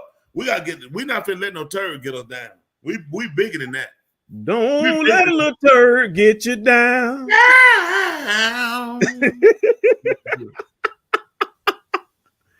Oh my goodness, I was laughing and hilarious when I found that track. I was like, I couldn't believe it, but I found it. This internet is amazing. You can it's a lot of stuff you can access just at the tip of your fingers. A lot of stuff can be accessed at the tip of your fingers. Right. Speaking that, Tony, I did want to share an article really quick with you. Please. This right here is an article. I don't have all the details. Some of it is censored, so I'm just gonna put up the article that I can show that won't be censored. And I put up this topic right here, and this is in regards to children and their organs, harvesting the organ donors that's going over there. Right now, the names written on children's bodies speak to the fears of the Gazan parents amid the Israel-Hamas war. Really, really bad war going on right now, and a lot of kids are being victimized throughout the process or whatever. It's just a lot going on. When I came across it, it was just very, very troubling to hear some of the stuff that are going on with these kids and this whole organ harvesting and all this, just the war in general. But I just wanted to share this quick little article with y'all in regards to CNN, and it just more so going along the lines of what's going on right now. Something that I did not know that Tony shared with me is Hamas. I think what did you say that name meant? Hamas again? It's got everything. Something like worse, terrible. Yeah, a negative connotation to it, right? Yeah, all negative connotation. But you gotta remember, you gotta look at the people. Think of it. This is the problem become with Hamas is what happened to the so-called Negro. It's just being truthful. You never let your enemies define you. Like the word we talked about before, the word nigger, that people, it's not, the word nigger is not a negative connotation. They just gave it to you. The word nigger derived from a word that's called negus. Negus actually refers to an emperor. So when the Caucasian came across and found us, we would call each other negus for emperor. These are titles of astute people. And what they did because of their lack of criticizing, they started to call us niggas. And niggas became the definition of a low down, disgusting, dirty person. And amazingly, we can say nigga in a way to where it's a word of a difference. So what's up, man? That's my nigga. My nigga mean that we are people. We together, we grouped. And now it became to be something nigga. I get mad, nigga, F you, nigga. So it became a way of we disrespected one another. It was always a way of embracing, a way of uplifting and acknowledging. It's just when your oppressor took it, they gave it back to you, and it became a nigga. Hey, you shouldn't call each other niggas. You know, we fought for that word, nigga. They took something from you, turned around, gave it a negative connotation, then they made you fight it. And now what do you call yourself now? You call yourself an American. And where's the respect in that? Where's the gratitude? You see what I'm saying? Where's the I don't know. That's just me. But anyway, and this caused why so many people of color are being murdered in America. And this is not new. The 70s were big. It's always been big. They kill you because they are harvesting your organs. If you notice, that's why there's been so many attacks on the hospital. They can't figure why the Israelis have attacked the hospitals. Why? Because there are organs there. There are already people that are ready to harvest. You're already in the bed. You're already on cold. You're already on. You already treated. So people don't realize there's always another hidden agenda behind everything that's done. That's it. And I don't support this. Hamas should have never came in there and blowed up nothing and started killing people. And Israel don't have the right to go back and kill them. So if you ask me whose side I'm on the side of right. I am a Yehudi, what you would call a Jew. I don't care about if you're a Yehudi or you're a lover of another man's booty. I'm for what's right. If a sissy is right in a situation, not in homosexuality, I will support the right, not the behavior. So I don't care about that. That's what's wrong with her. You can't go around and say, I support them because they're my race, they're my color. You support what's right because that's what's dignified. That's what you're supposed to do. This is how we correct bad behavior. I don't support what happened with Russia and Ukraine. You tell me a person don't have a right to vacate from you?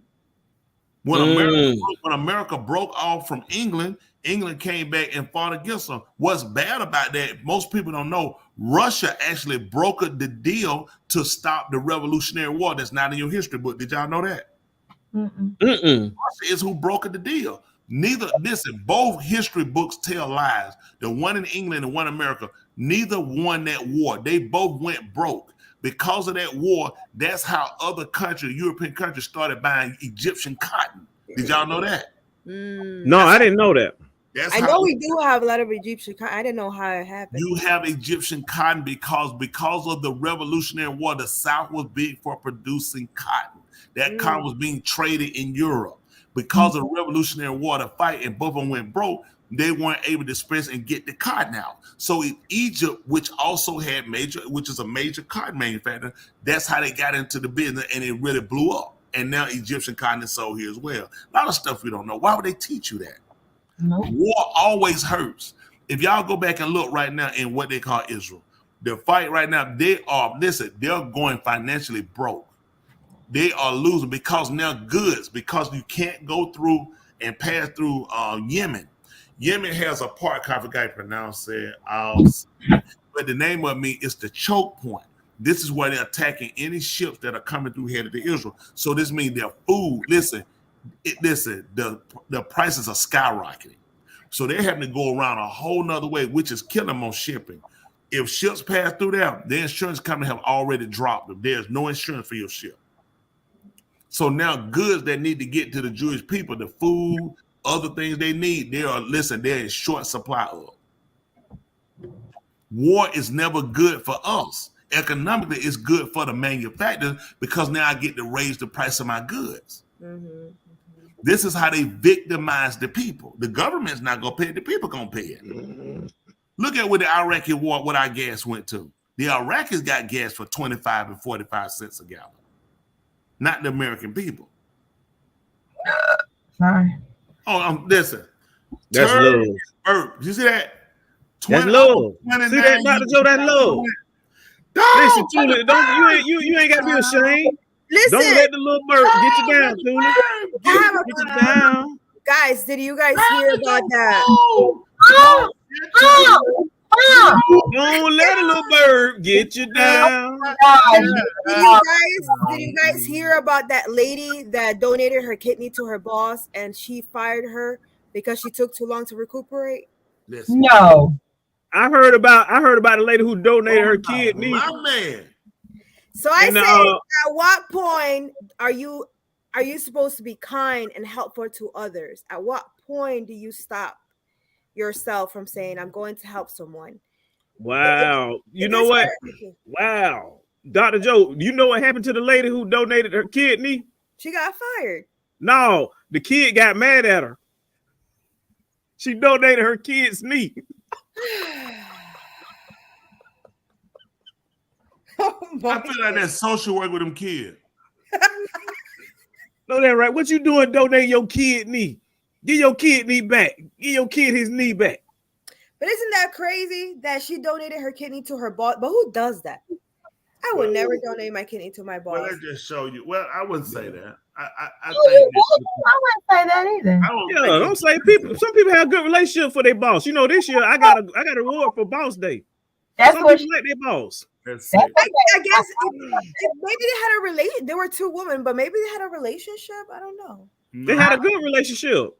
I think that there are people, and I would not criticize the person that donated the kidney. I would criticize the person for not having the empathy or the appreciation. Right. The person that gave the kidney. And it just shows you that we're not taught. Listen, every behavior is a taught behavior in a sense. You either typically give back because things were given to you or you're a person in need. So it always affects a person differently. The person that received the kidney just looked at, hey, that doesn't change my responsibility because and unfortunately, that's scary. And that's how people are. Look at America. You said don't give a kidney. What about the so-called Negro that has given his life for this country and received nothing back? So I would say what happened to her wasn't a whole lot less to what happened to us at being what we call today Americans, because we've never been compensated. We've never been appreciated. We've still been incarcerated for all we given, for the houses we built, for the fields we reaped down, for the kids we raised, for the horses we shoed. What's been in return? What's been the compensation? What's been the appreciation? So this lady is just a product of the society that we've created in America. So the person that gave the kidney, listen, unfortunately, you gave it to a person that does not how to come back and to show gratitude, appreciation, and realize you're only down because of me. Just like the so-called Negro. It's not every white person. There are a lot of white people that acknowledge the plight, that acknowledge the sacrifice of the so-called Negro, and acknowledge the fact that we are the only people that will still take up arms today to defend the white life. The white life that does not respect us, the white life that has never repaid us. But there are whites that will acknowledge. So kudos to you. Those that don't, it's because it's a taught behavior. They've been told something was owed to them, something belongs to them, and we don't. Humans can't belong to other humans. Mm-hmm. And that becomes a problem. And we need to learn that, even with the homosexual agenda. It's problematic. I'm 1,000% against the homosexual agenda, but I'm not for let's kill the homosexual. If that's your ideology, practice it in the privacy of, just like I have to do with sex with my wife. I'm not gonna walk out, man, my wife with no drawers with our butt cheeks cut out and grabbing them, holding them, walking down the street. I don't think it's appropriate. And we deem as a society, there's a proper place. Right. It's a matter of respect. This is why the homosexual agenda has so much problem. You don't respect others and kids. You try to force your way on us. We've already chosen. Society, nature has chosen a way. And you try to inflict. You inflict it upon us because it's a painful situation and it's despicable, but it's your choice. Just don't force it on. We don't want to see it. We don't want to be taught it. We don't want to read about it. We don't want the videos or the movies. That's your choice. And no, I don't agree with people taking you and burning you to a stake, and chase you down the street beating you. No, I don't agree with that, but I don't agree as much as I don't agree with you trying to teach it to our kids. And I will continue to be a proponent on that stance. Yes, sir. Tell you what, well, it's interesting you mentioned that right there because there was an interesting article earlier about forcing different issues and homosexuality and inappropriate relationships and things like that. And I want to get y'all comment on this particular clip right here. If you can look right here on your screen, this right here is something that just actually came to my public knowledge today. Are y'all familiar with this before I even play the video? No, what is that? Go ahead. Let's take a closer look. Here we go. Oh, yeah. There's some video he found today. Yeah. I'm disgusted, but I'm not surprised about the information coming out with TD Jakes and Diddy. Now, what I'm about to say in this video, everything is alleged, but the streets have been talking. Now, it's being reported that Cassie has turned in a lot of incriminating things that could not only criminalize Diddy, but just everybody. Now, we're going to take this information with a grain of salt because I can't fact check it, but whatever is on them flash drives and cell phones, it's information that's always been out there. People just never had the realm to understand the stuff surrounding Jonathan Odie and that 2018 shooting. The man just snapped, but if you have time, go back to listen to that audio. He states that he knows Sean, which is P. Diddy. He's one of their sex slaves. He will have sex with Cassie, allegedly. Diddy will watch and jack off. He stated how multiple men within the industry are gay and they sleep with each other in these sexual rituals. Just listen to what he had to say. But in 2018, everybody wrote him off as crazy. Fast forward to what Cassie is saying, it kind of has some validity to it. And they're saying that TDJ was sleeping around with men, all that man a power bottom, allegedly, because they ain't gonna get me. But all these powerful men be at Diddy Mansions doing the unthinkable. Now, I never just spoke much about TDJ because I never just cared that much about him to get involved with his ministry because it was always something off with him. I could never put my finger on it. I said it before, I said it again. They ain't make that movie for nothing. A lot of people didn't like it, but I understood what they were saying from beginning to end. Everything they was throwing, I was catching. You wanna know why it feels like it's the end of the world? Because it is. And I'm not talking about it in a physical sense. If this stuff actually gets out and hit the surface along with that list, you know what I'm talking about. I'm talking about no more on a conspiracy level, on a mainstream level, that literally will be the end of society as you think. Celebrity culture will be no more. It will literally recess, thus being the end. They always say you got to tear it down to start back up. Just take it for a grain of salt for now. Wow. That's interesting. Wow. What do you think about that, Love Doctor? That dude was too salty. He was too sugary. It was just too much going on. Goodness. The messenger. They need another narrator. Goodness gracious. Okay. That was too much sugar in the narrator. Goodness. What time did you come on Two Mics on the Mind tonight? Probably about 30 minutes ago. Good, because we had already discussed that video and showed it. We was just gonna say. Oh, I was just checking my email. Somebody emailed it to me, so I figured they emailed it to me. They want me to play it. Maybe somebody. Yeah. Thule emailed it to me, so thank you, Thule. I was just going through my email trying to click all the video that you sent me. Okay, appreciate you, Thule. I won't play the other clip because you sent me some other clips too, so I don't even know what you played. Huh? Oh, Devin game. You got the teacher. It says Maya clip. Auntie Oh, Maya. you know what? That was a very interesting article. Oh, yeah. Do that one. Maya. Yeah. All right. So I want y'all to know I ain't doing nothing voluntarily. This is Thule sending me emails to play this stuff. So here we go. This is Auntie Maya. You want to just play the video? You want to set it up first? Intro it, Thule. Play it. It'll speak for its volume. So. All right, here we go.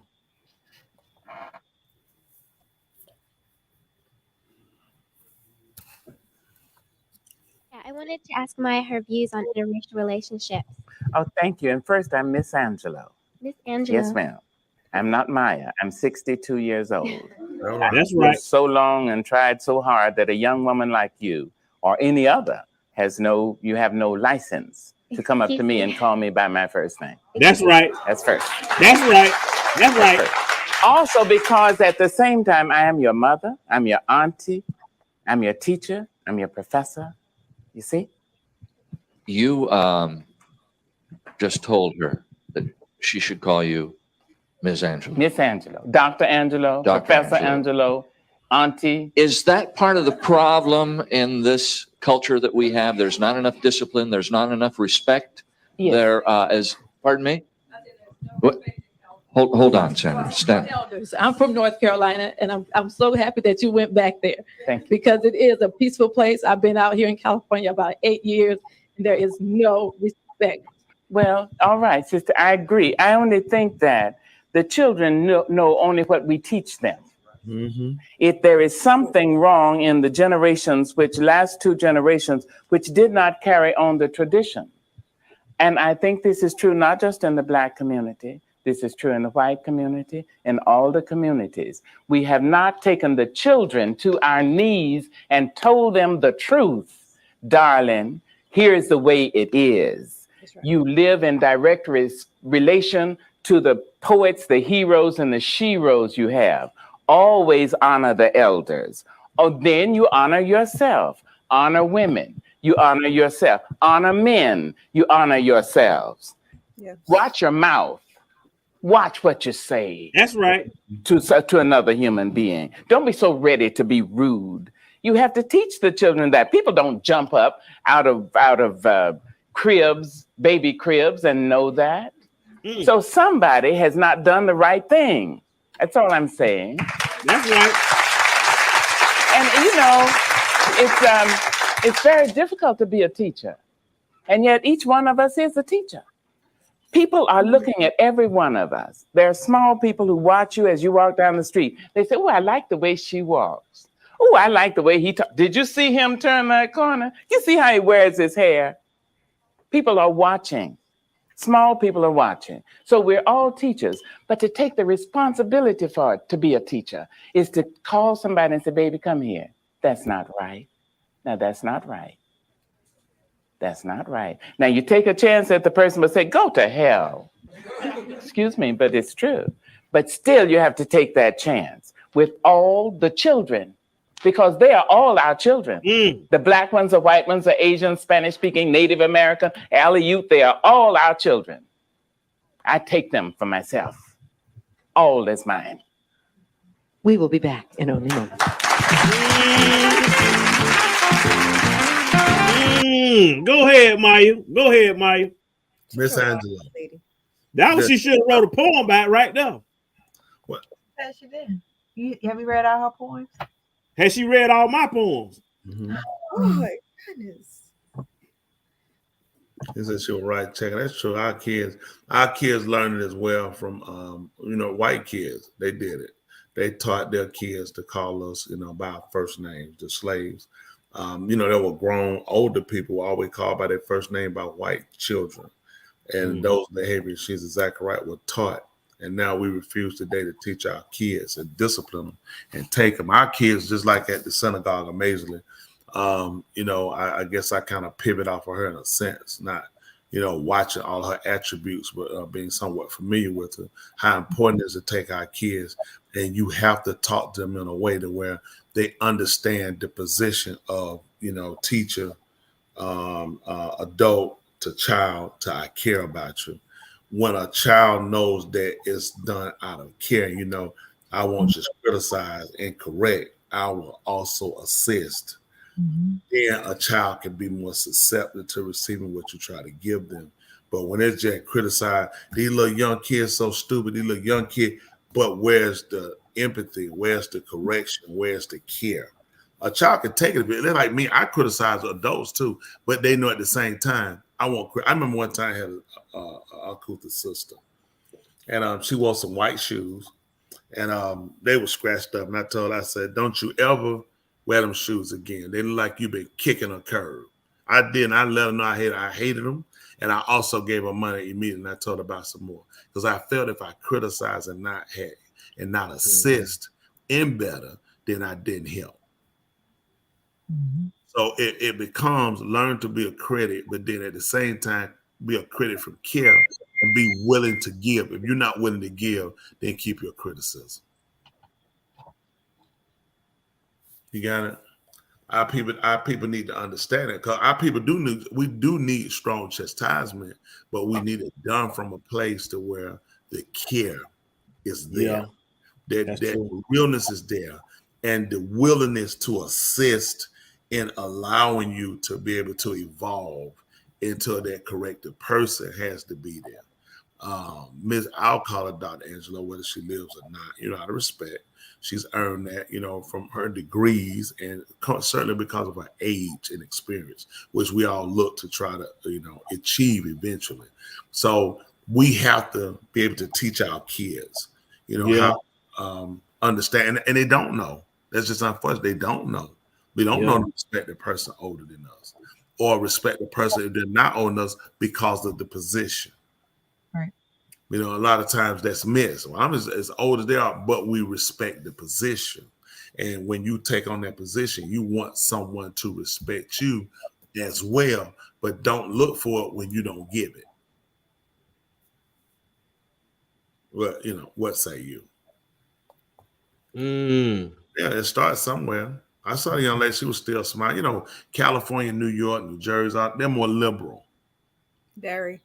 So it's not a lot of care, empathy from it. I mean, if you fail, somebody might call, they're going to keep moving. Because at the same time, and they get a bad rap because they're not bad people. They actually treat their homeless better than the South and other people do and will give more. But it's just because they live in a state that we're in, it's so much scandal, crime. You just can't, everything's so fast, you can be duped so quick. So you have to keep moving. I don't have that time. I can't risk the chance of being a victim of a scam or a scheme or lose my life. This happens every day, and they're not shutting down those streets long. You get ran over by a car, traffic got to go.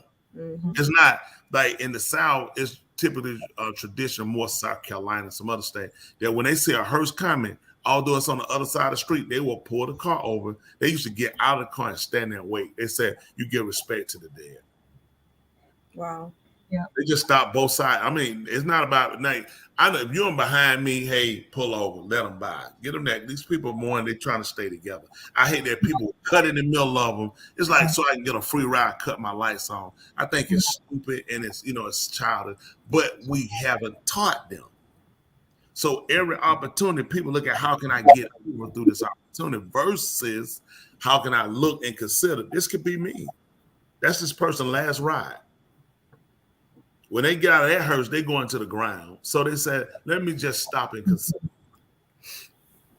Yeah. These are things we have to go back and input to teach our people. Yeah. And I feel like that was a teachable moment for that young lady. I'm sure she's going to remember forever.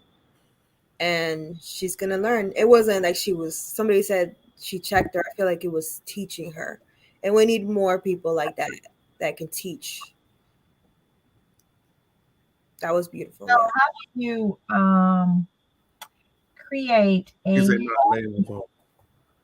Could I come in on one thing? If I don't know.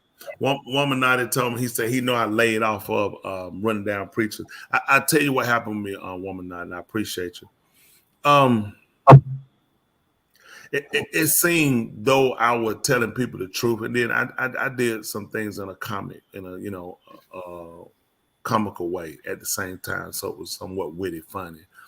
I had to start looking. I had to look at being effective. The message that I have is one. It's a clarity for a person. I had to understand it's for a particular people. The people that I drew through being entertained by me criticizing people weren't the people that were really looking at the plan of salvation. My criticism for these people was the detriment, the damage they were doing to the people, whether it was the having sex with the kids or taking the money or, sleeping with the other preachers or whatever, thinking that people would look at that and know this was not acceptable behavior. But in doing so, I wound up doing hurt to the message. Because the people that liked me and got me to 130 views, 30,000 views, 300,000 views was because of the comical part of what I was saying, and they wasn't listening to the genuineness of I really care about people, white, black, Hispanic. I really care about people being saved. My wife, I'm genuine about that. I'll help a white man, a Chinese man, and his color won't be the issue. It will be the importance of helping another human being. And that kind of got lost and people got twisted off the message. I'm with Tony Smith. He write all these preachers faggots. That's not all Tony Smith was saying. He right. All these guys don't do but take money, sleep around with hoes. And the people that were co-signing to what I was saying weren't people that were changing their behavior.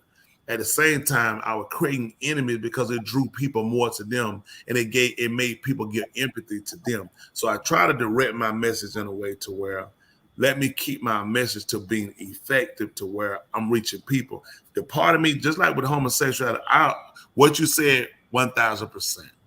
But I have to also keep myself in a place of this. When I get to homosexual, if I say this, okay, kill all these sissies, take all these sissies and kill them, burn them all down. Now, homosexual comes to me and say, tell me about change. I put so much out about killing you and burning you and chasing you down to where the message won't connect that way. So now I have to look at all these people out here with these behaviors, homosexuality. We'll put a lot of drive, but is the homosexual worse than the fornicator? And according to the writings that I stand for to teach, no. Is the homosexual worse than the liar? According to the teaching I stand for, no. So when I put so much emphasis on the destruction of one and not the other, then I don't really kind of balance my scale right. When I criticize the preacher and Jake should be killed, Jake should be there. If I have a preacher among me, he take a fall and I try to repair him, shouldn't I allot Jake or whomever that same opportunity if they take on an earnestness to repent? So as a person, when you're dealing with people's lives, if you're genuine, you will accept and you will look at evolving to be a better leader, because I try to show myself, and I want to show myself as a person where I'll criticize, but I'll help. If a person is honest, I will do my part to assist, because that's my job, and that has to be, and I teach that above my heart. My personal feelings about a lot of these things, I tell it to you, but everybody can take it. So I had to get above my heart and look at my position. I had to be willing to help a white man, a black man, a Chinese man, a Hispanic man, a homosexual man, a liar, a drunk, a drug user, or a former child molester, which I will detest personally, but get above my heart. So at that point, I have to keep myself in a place to where, not that I compromise, but because of my position and who I work for, I have to keep myself in a place to where I can assist. I appreciate that, what you said, and allow me the opportunity to be able to express why. I know people look at, Tony Smith don't got soft. Not at all. I got to be able to help everybody. My job comes before my personal feeling. My job comes before my family. My wife know me. She know me. My job, Smitty, you say something again, my job, where they going? Not well. Where's it gonna go? Tell them. I mean, probably gone. It won't go well. She'll tell you, that's just it. That's it. You come against these members, where they going? I'm gonna take your side of their side. You'll take their side. That's my dearest for almost 29 years, and longer than that we dated. So, but I had to go above my heart. You know what I'm saying? Above my law, because the position called for that. Yeah, you got to. The people need help. I got to be able to help them. And if I'm caught in myself, and the sis is so grotesque, the sis is the worst down the planet, the sis need to be killed, and the sis, the homosexual. I want to be saved. Where am I at? So I had to kind of readjust things and look at where I had got myself so far in myself, while thinking or believing, I'm still being effective. There are people that are hurting, and I got to be able to go back and get them. I got members. I cut my own members down on live streaming. I'm going to tell y'all why. Because it's not fair to talk about these people out here doing something wrong and let one of them get by. I know people do air their laundry, and you done rooting to it. They're not getting a pass, because if I love them as I say, then I'm going to correct them. And if I love people as I say, I'm going to correct them, and I got to be willing to transition, get above my heart, and make sure I'm being effective for my job. So I appreciate all y'all out there, and make no mistake, I hadn't sold out to nobody. Ain't no video coming out about me and the reason why I offer, because they're going to tie me into nothing. Tony Smith name will never come up in those videos.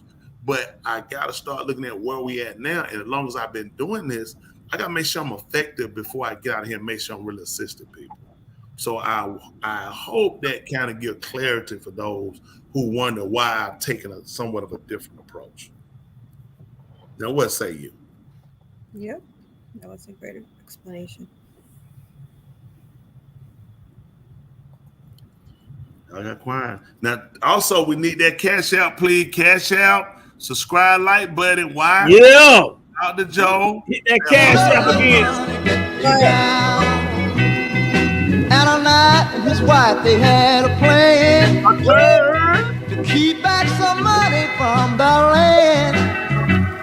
But what they didn't know, they didn't lie to the Holy Ghost, and they let a little money get them down. And I'm begging you, don't let a little money get you down. Don't let it get you down. Don't we love to get you down. Please don't turn around. Don't let a little money get you down. Woo! That's right. That's right. So we got a good cash out. We got a good cash out. Somebody said, I love the transition, and that's why I'm still here. I love the transition too, Woman Natty. Woman Natty, he not appreciate. Woman Natty, he goes all the way back to Rainbow Drive. I mean, he's probably one of my longest. He's one of the longest listener followers around now. He watched me make all these changes. He been me a long time. He said, I ain't take no check. You get a check for that one. It's going to be a check out of Hub. Appreciate you, Confederate 48 and Derek Lawson. We see you out there. Yeah, definitely. Confederate, he's recovering for those that's why you don't that's see awesome. him. That's good news. Going through. He sent me a text and let me know. Let me see what he said.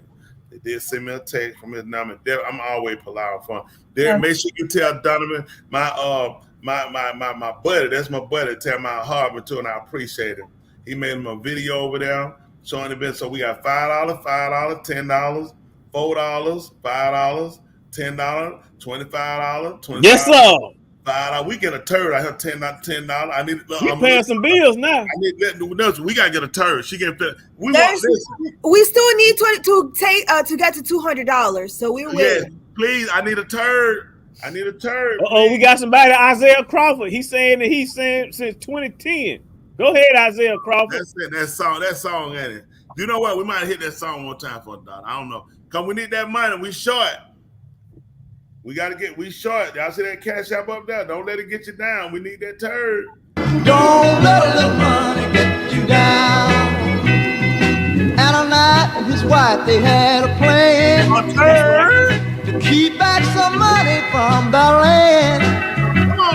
But what they didn't know, they couldn't lie to the Holy Ghost, and they let a little money get them down. And I'm begging you, don't let a little money get you down. Don't let it get you down. No, we have to get you down. Please don't turn around. Don't let a little money get you down. Oh my God! Woo! Ever hear Dr. that? Joe, you like that, don't Dr. Joe? No, I do not. No, I do not. That's how you take up an offering right there. That's what you're saying to take up an offering. Nephew E, I think he missed a night. He had something come up. Boston had that wolf saying the wolf gonna bite me come. So this is what he told me of Confederate. He said, I'll harm you right. When I recover, I will reach out to you. Until then, please give my heart to 2 mics and a mind cast. A heart shalom. Shalom. That's all right. We sure appreciate you, Confederate. We appreciate him. All of y'all. We can't do what we do without y'all. Y'all know we appreciate y'all. We appreciate you on here. Some of these here, y'all, they follow. We see y'all 4 times a week. So we ain't mad at y'all. So look at, they go $10 set. I know I got, listen. Dr. Joe, do this. Isaiah, whose side are you in? Because this is way like too... this. Dr. Joe, do like that for me, please. Do like that. Take that hand, cover your eyes. It's the one cover your eye, right? But not now. You'll do it. Then you're gonna take the other fist. You're gonna punch yourself in the stomach about 5 times. No, you ain't pregnant now. And we don't need a big one. Just something to let your husband know. This me him. This me. That's what I want you to tell him. This me him. Listen, when you say this me him and that turd in there, he gotta respect that. It's a law in marriage. You can't do it. And then you need to let him lay one. He need to lay one of the monster laws in there. I'm not doing that. He said, baby, If you can do that, I'm finna give you one of the big ones here. I'm gonna have a question, Ron. And y'all put both of them in that thing. Don't forget, when it fall and that thing fall, it bounce him like that. Preacher, Alma has a question. She says, I have a Go question. ahead, sweetie. What's that? What you have? You have a question anytime, sweet. What you got? Ask away, Alma. I think she's supposed to be coming for the Muhart too to see her. Somebody told me she said she's gonna try to. Oh, she said she's gonna put in the takeoff. I think it was. Somebody told me she said. So I remember something. Tell me what you got. Oh, we gonna get a turn. We gonna get a turn. We don't want one. We don't want two. We want a turn. I'm not doing no turn, but thank you. I'm on the side. Your side now, Joe. Oh, Joe, don't let the turn get you down. No, don't let it get you down. Come on, you can do it. See, people supporting you. Oh, that's what she Are y'all expecting visitors for past? You can come, sweetie. I'll take you come. I'll let you come. You fine. Just sent them for the turn. No, don't talk like that. Like that. Woo! Huh. If we get to 300, hey, do it. Hey, that song is raising that money. How you raise that money? Please, it's not doing it. Doctor, do like that. Can you smell something on the way? I smell it. I smell it. Take a picture of that face. You like that, Tuli? I smell $30. Now that 30 people gonna donate $30. And we stop it, please. We need $30. Oh yeah, we need 30 people to donate $30 right now. Hit that cash up. Oh yeah. Listen. This is gonna help your marriage. Let me tell you what you can't do in marriage. Preacher, why would it be the key for a relationship? Let me tell you why. Other than that, okay, other than being in the bathroom. Right now things are hidden and all the truths are not out. You gotta let it out. That way you know. He needs to know if just say like this right here, something happened, right? There's a big old accident, people laying out there, and whatever how everybody done messed on themselves, right? And they can't identify, he can't see no face. He needs to go through and say, and then get you. That's her right there. That's right. Tula, you all right over there, girl? Don't let the money get you down, Tula. You don't let it get you down, Tula. You hear that good? He said good song, Dwayne. He said that's the motivator that we got. How are we having? I remember when I heard that song. First time I heard that song, I probably about 12 years old. In the revival. Look at that, a power of a Dookie mindset at one. Preacher. Do like this, doctor. Do this, doctor. Do like that. You know what you got to think. Look at my eye. You see me? Look at my eye. Look at you. Look at me. You know we looking. We thinking right now. Turd. Preacher. So does that mean the love doctor has a turd before he gets married? He gonna have to let one out. You got to let it. I do that during the dating stage, girl. That been down. You the one waiting your man. I get that out early. That's why I started. And that's part of premarital counseling. That's part of premarital. I told her premarital counselor. You gotta know what you're getting. You don't want to. That's right. You gotta know what you're getting. And find out you got one. You can't even plunge it out. You want to get married and find out you need a snake to clean the toilet. Poor girlfriend of yours. I can't. That's only going. Hey, we keep it real around here. Listen, let me tell you, if you have a little baby and your little baby doo-doo around you gonna say you can't. Yeah. You gonna give up on that little baby? Come on, that ain't love. That ain't real love. Tell that arm they gotta get officiated. That's how it get official. Then it's official like a whistle. Yeah, girl. You can't. Somebody said no. Go up. Point of contact. No. Go up. up. I got my hand. Oh, look at this. Listen. I gotta reach out and touch. Preacher. With your hand. Tuli. That turd pass out. Go to that comment where it says, I'm trying to get you used to my turd. Put your head up against the screen, Dr. Joe, and touch a turd. Preacher. Oh, there you go. Come on.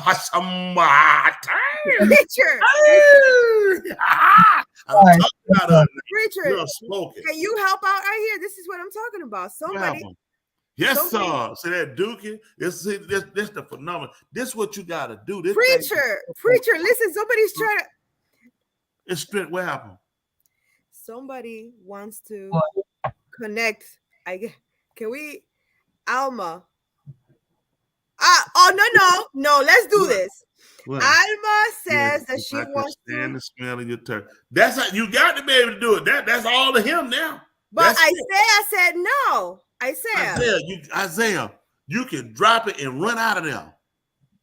Isaiah said no. How is he supporting this event right here? But he said Come no. on, you gotta help her. I almost got a turkey. Doctor, put your head, get that script in it. I'm finna listen. I want you to just say the words. I mean, Lama turd. Alma loves Alma Ahabs Isaiah. She says she can stand the smell of his turd. See that's what she's saying. Hey, that's true. Listen to what I'm trying to tell you now. I'm trying to tell you what time it is now. You gotta know. You got to know. She's revealing to you a hidden truth. No. Tuli, I want you to get a turd and put it in a bag, and I want you to met it off somewhere. Look, Tuli is a trooper. Tuli is a G. Tuli done smelled more turds. She ain't going nowhere. That woman not going nowhere. Because you know what? She smelled up a cologne. She smelled your turd, but you haven't smelled hers, and that's the proper way to do it. I have smelled hers. And He done smelled yours too, Dr. Joe. He done smelled I'm yours. on one side. Listen, we have an agreement in our marriage. Y'all can know what the truth is. She cannot do that while I'm at the house. I'm on one side of the house. She had to go all the way to the other side of the house. Go. I don't want to hear the toilet flush because it would just blow up the whole house. But I harp her. I give her $30 if she don't do it again. Woo. Put it in the bag, put it in an envelope, and mail it off. But we need a turd from you. That way we'll know it's official like a whistle.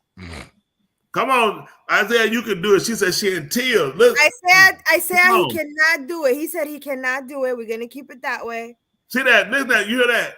Woman said when you put it in an envelope, send it right to Dr. Joe. We gotta get Dr. Joe. We gotta get you. No, he said Joe Biden, not Dr. Joe. He said, but I support you though. See that? That's what he's saying. He gonna support you. Well, he said, Joe, I'm like you. I can't take it, but I will support you. Support me in my beliefs. No. He that wants goes you to know. against my Send it right to teachings, Joe sir. Biden. All right. When Joe Biden opened up, he gonna say, that's the black me.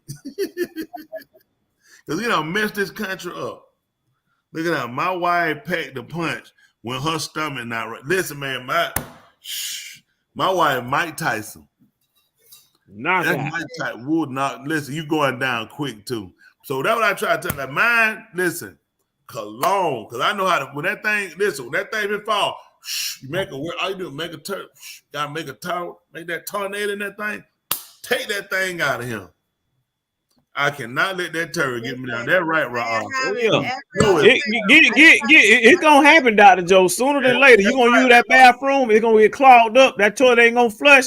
And you're like, hey, could you come unclog this toilet? It's gonna happen. It's gonna happen. So what you do? Keep on living, it's gonna happen. Don't let it fall sideways, because then it's trying to go down. It's gonna get hit in the sidewall. Smear all around the side of that toilet. Oh yeah. Yeah, and make sure you drink plenty of water so it go down. Derek, if it's a love language, that's not one of my love languages. He said, what else now? See, that's a love language. Not mine. Looking in front of a man shows the strength of the marriage. If you really love him, dueling with the door open and don't spray. That's you. That's all of you. You tell that's love right now. Me, baby. Don't you tell me you got about a toilet. This all me, baby. Tula, tell me how sweet it smells. This is love and relationship. Tuli, talk, girl. Don't stay quiet. You better talk for your man. Stand up and talk. Yeah, 100%. Won't be long. You hear that? Won't be long. You gotta let that turn. You ready to remain? What is wrong with you? I can't talk. Dr. Joe, to do it. I want you to follow me. All right, do what I do. I'm stand up. Stand up. No, just stand up. She might have the right clothes on for that. Oh, you might to stand up? Yeah, she might not be. You ain't got no bottom on. Now that's freaky. That was oh yeah. Oh, you done got exposed. Pull your screen. You got exposed. Let's stand up one time. If you just no, she can't do it. She can't stand up. She can't do it.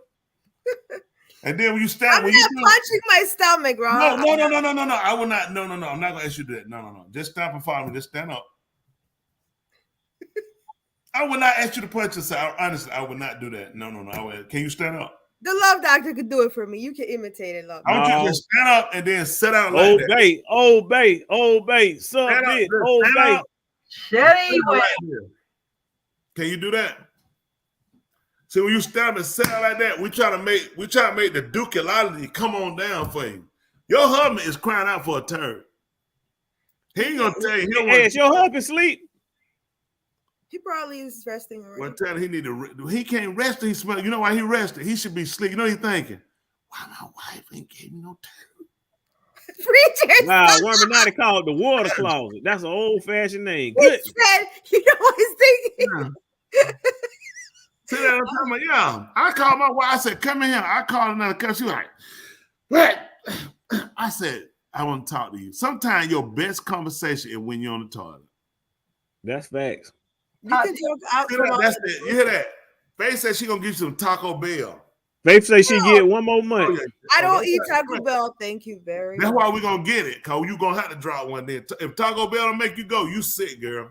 I'm not going to Taco Bell, preacher. I don't eat there. That's nasty. Oh, that insults us. That insults us, cause we I go have out a and we very feel like, good black bean chalupa supreme. Is absolutely delicious. she eat that white cream. I can't listen. I don't. If I see white stuff, mayonnaise, sour cream, that stuff is like disgusting to look at it. She tell you now, I'm actually this strong. I don't eat that meat, but it used to be. You can't listen. If that stuff got that white stuff on it, I don't want to fit me. Hey, I can't. While he resting, joint. That's what you gotta do. This is your time to do the turd. So when he get up, listen, he sleep, right? He went. I think that the audience are mistaken. I don't have an issue with going to the bathroom. No, I just don't want my husband smelling my dookies. Like, that's disgusting. We only gonna leave one. Don't leave all of them. Just leave one. You have more than one restroom, right? Go in the other one, just leave Why one. they call it the restroom? When you don't be resting, shouldn't the bedroom be called the restroom? Because that's the room that you rest in. Listen, you relieving yourself.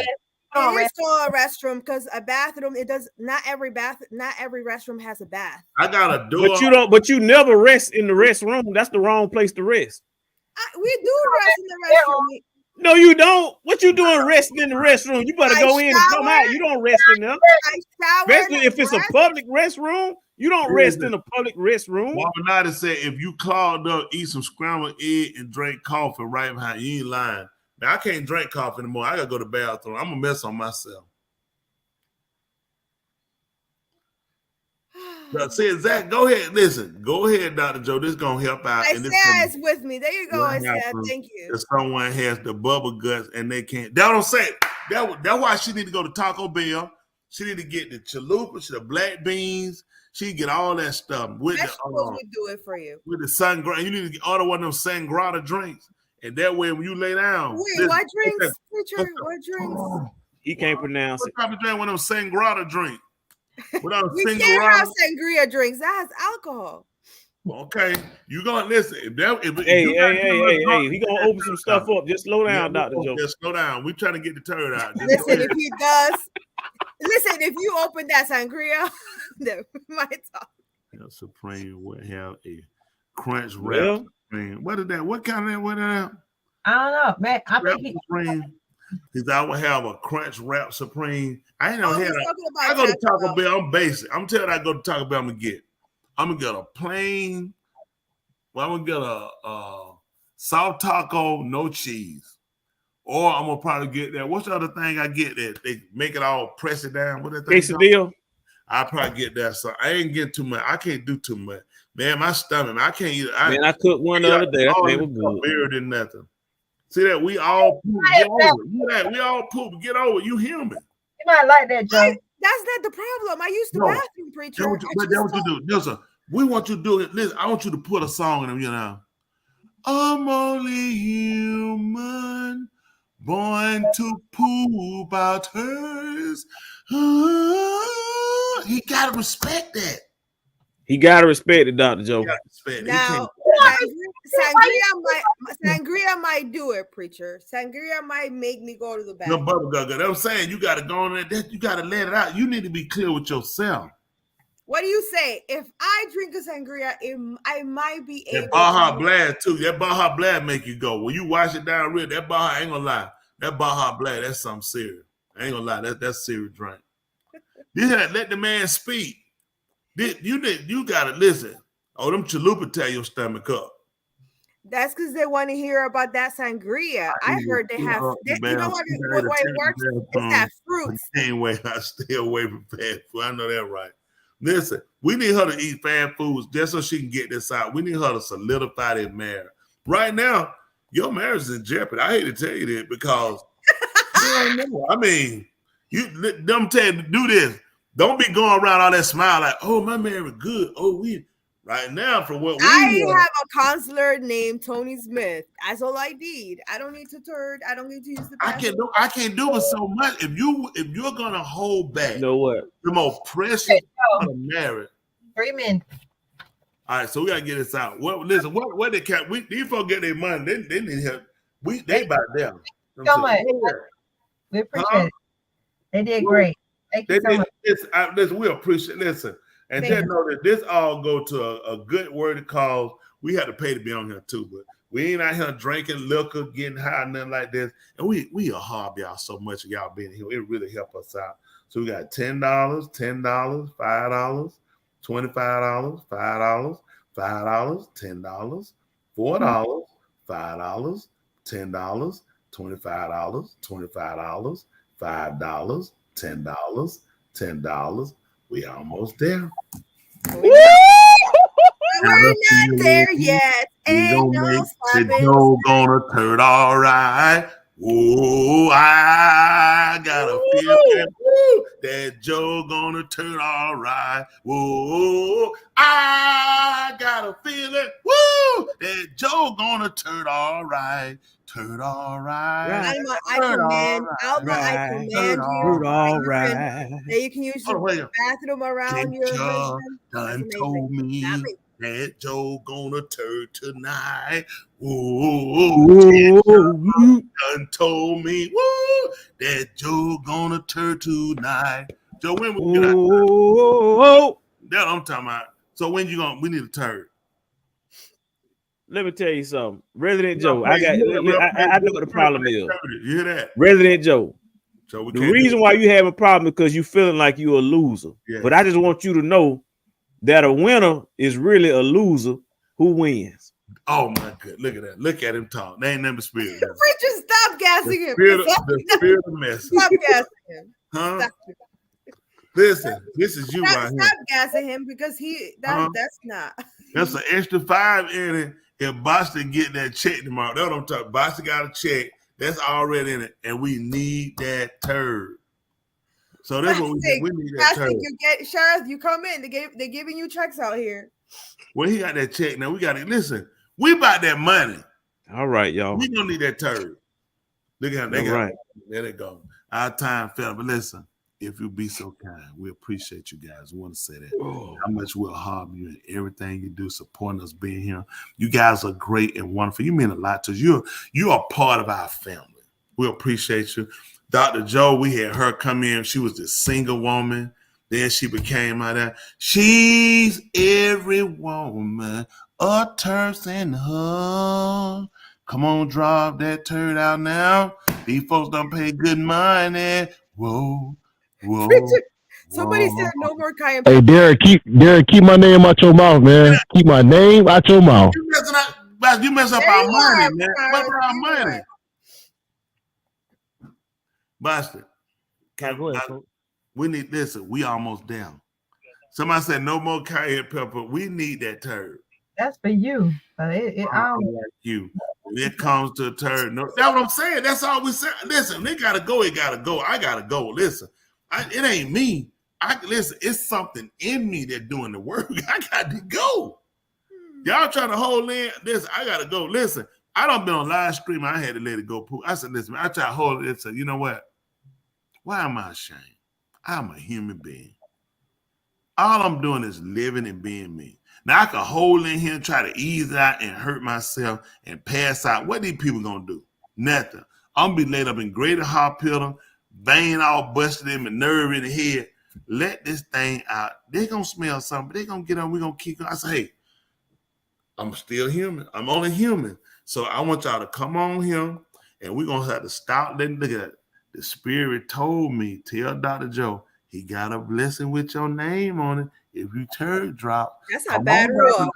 Come on, now you come, Dr. Joe. That's a bad spirit, sir. But get the house. Listen, we need that turn before we go. So I appreciate y'all. Y'all know we appreciate y'all so much before we go. Y'all are so special to us. Look at me too. I cannot hold it. I tried it, and I felt like I was gonna burn. I'm trying. Let me tell you who that tool is sick. Like I'm telling you, me and her go somewhere. She said, "I said, what wrong with you?" She said, "I gotta use the bathroom." I said, "Go on and use." She said, "Mm-mm." I said, "What?" She said, "Wait, I get home." I said, "Hold on for a minute." I said, "You have the power to hold." She said, "Yeah." I said, "That's sick, man." Let me tell you what I did one time. I was driving, right, and I prayed. I'm talking about, I talked to him. Did what I did. I'm in that truck. Listen, I matched that gas. I had to lean on one cheek. I would hit it, but I had to drive. But you drive fast, but you have to drive to where you cannot like just do no brake. You don't let go. I was saying, let me make it. Please let me make it. I said, you've been good. You've been good. Oh, yeah. I said, then let me hold on. Then I felt like I had a break. I can make it. I met that guy. Listen, soon as I got him, listen, I got him. That thing said, you too close. I got to let you go. That thing said, it's so good. Oh, good. I'm going to tell you if I go. One time in the restaurant, I sat at the table too long. I was sitting there, we were eating. I said, I don't want to use that bathroom. I'm trying to go home. But I thought it bad up. I said, let me just stop eating that food. I said, I talked to the fella. I said, because you don't want them to know you finna get them to go use the bathroom like that. I said, you got to get up and walk off like you may be going to do number one. So I just got on up. I eating that. I said, because you ever did that before. Somebody know that when you done did it and you like, if I didn't, I heard that time I said, I ain't do it. It just felt like it. Man, I got down. Listen, I got that bathroom. I got down. I sat down. I looked. I said, that thing came. I said, man. I said, I thought I met. I said, oh my goodness, man. Listen, it was a little man. It wasn't no big little man in there. I said, I thought I made it. So I said, I can't. I start ripping. I'm telling you what. This one you need to wear some cheap draw. Them draws were so strong. I was trying to rip. I had to. Man, listen. Listen. It was bad. I'm telling y'all the truth. They better not go nowhere. This don't. I'm telling y'all. So I'm trying to find a rip spot on these draws. I'm ripping, and then this was bad. Man, I gotta put this man. I call on all the power. And then I'm telling you, gotta do when you rip. You gotta rip where that thing don't fly. Somebody gotta give $100 for this story. I'm telling you, you real wrong. That thing come out and say, "Wow!" and hit you so in the face. So I'm like, I got this. I told him, I said he been good. So I just got to clean myself. Cause this what I do. Them tell what y'all do too now. They're gonna help y'all. Please do this. Whenever you go to the bathroom, I keep wipes in all my baths. I keep wipes in my truck. When I go to the bathroom, the public bathroom, I get them paper towel. I put that soap on now. I soap up me son to wipe off that seat. Even though I'm gonna make me a bouncy ball with that tissue, I'm still gonna wipe that seat. Cause let me tell you have a crowd. That joke get that tissue. He be like, "This ain't gonna hold me, bro." And that joke will stick your head up through that tissue and say, "I'm the wrong one." So you always wipe that seat out. Then I keep me another one. So when I get through and I wipe, I clean myself. That way, when I walk out, I say, "I'm pure. I am pure. I'm clean." When I walk out here, nobody talk, I smell dude. You smell in that bathroom. You don't smell on me. So I always keep my paper towel and put that soap. Now you be wet and feeling funny, but you be feeling good about yourself because you know you clean. I got to do that. I can listen. You can't clean yourself. You gotta get you them white. Please get them white folk. Do not be thinking that tissue. That tissue will disappoint you. Man, you get them dingleberry. Listen, y'all remember them old 1917, them little dingle things folks had hanging up around there, had a little thing on the bottom of the quilt, them little ball hanging down the thread on the end of there. That's what you have on your behind, because it be hanging up their hair. Get that tissue and white. This will help y'all. Somebody turned me on there years ago, Greek John. He said, man, what y'all be using? I said, what? He said, man, y'all don't use white like whites. Like, man, that women stuff. You can't clean because I grew up with tissue. You just white. No, you got to I keep them whites in my truck, on my toilet. I got to have them whites. I don't feel right. That way you clean. But I lost them drawers. And listen, I let them drawers go. And I hate to throw away good pair of drawers. But I just didn't, that little man in there, I looked at that little man, he looked like, I'll never let you go. If you white me, all I'm going to do is just stick in these drawers. I'm going to stay in here. I said, I can't take these drawers home. These drawers, they hit It would have been in trash regardless. I don't do stuff like that. Hey, I'm gonna say this now. I'm gonna say this. I'm getting long draw. I ain't throwing away no more. Whatever happens, if I don't make it, I ain't finna keep tearing up all these draws. I ain't putting no. I ain't finna be. No. I know I ain't finna keep throwing all these draws. I'm throwing about 2, 3. I'm done. Preacher, throw away, preacher. Throw away. I'm gonna have to put my leg in my wire beat. What? No. This is where I would love. This gonna make up better. Take them draws. You want me to start putting my leg through my wire beater and pull them up, and then I gotta put a belt around my wire beater. You ain't gotta wear underwear. There you go. See that? I'm not with that. I'm from a different generation. You gotta have a draw. My mama raised me. My mama said, "Listen." Your mama raised you. Ooh, she said. Ooh, T-shirt look danger. She said, you don't want to be in. She said, you been in an accident. Them folk won't even work on you. She just tell me that stuff. So they just gave me that psyche about you have to keep. My mom, listen. I still my boys are grown. When I buy drawers, don't I tell you? I buy drawers and T-shirts for them. They be like, and they hate. They hate it. Listen, every time I buy drawers, they'll tell you. I buy grown men. You know, Austin. Ooh, they just. Listen, they just look. Bryce be like, Bryce I said, you'll be all right. Get these drawers. I said, if I buy me some drawers, you get some drawers too. So when I tell my mom, she said, ooh. She said, ooh, them things danger. She said, they won't even work on you. You've been in an accident. She said, you need some clean drawers. I said, Mom, I'm going to ask them bleed. She said, you want clean drawers. She said, ain't going to work on you. So that just stayed in my mind. Clean drawers and T-shirt, you got to have them. Right. But I'm gonna start buying them. Some of the Walmart drawers, they too thick and they hard to tell. Or either I'm gonna start keeping some scissors in my back pocket.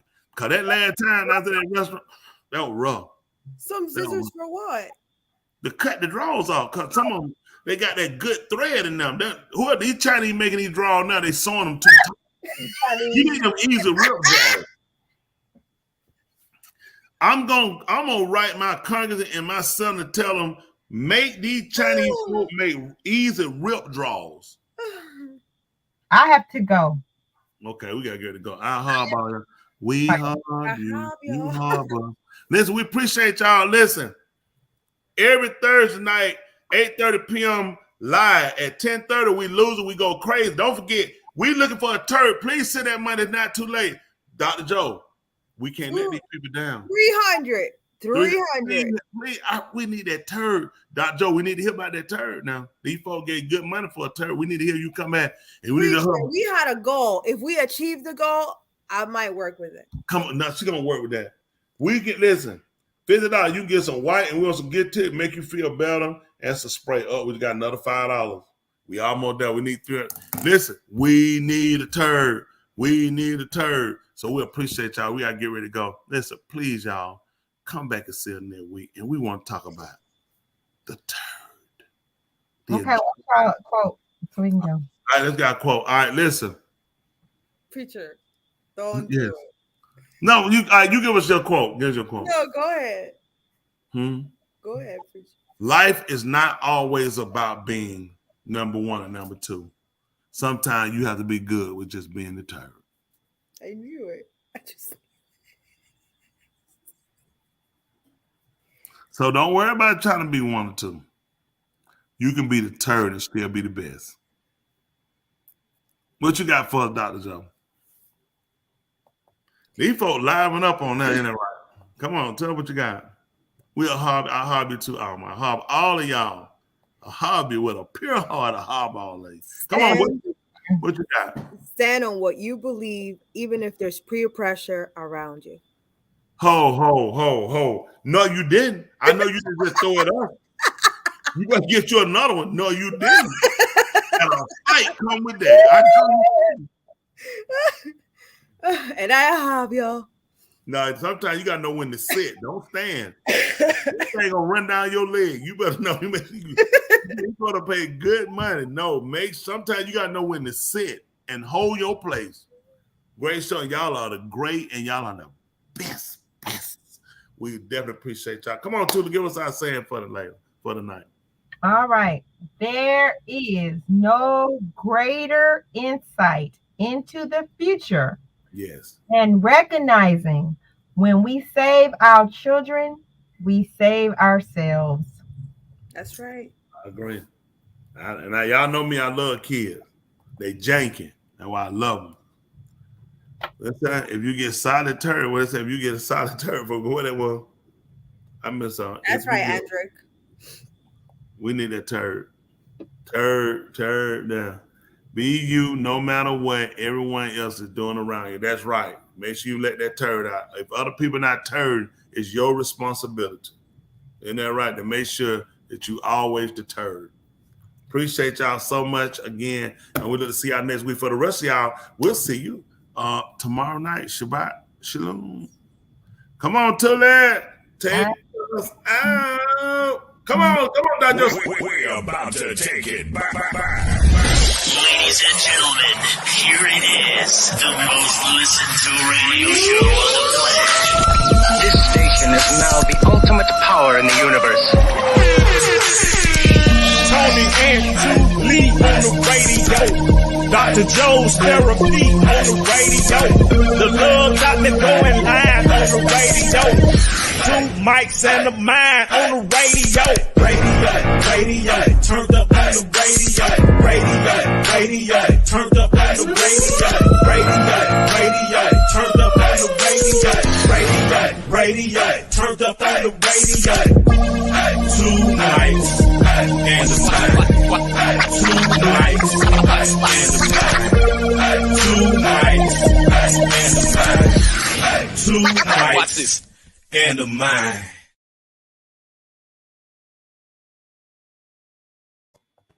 All right. You do something better. I'll do something better. And we will be better together. Until next week. And make sure you never hold your turd in. Nah. Don't be scared to duke it. Just scared to fart in public and he'll duke. That's right. That's what I'm talking about.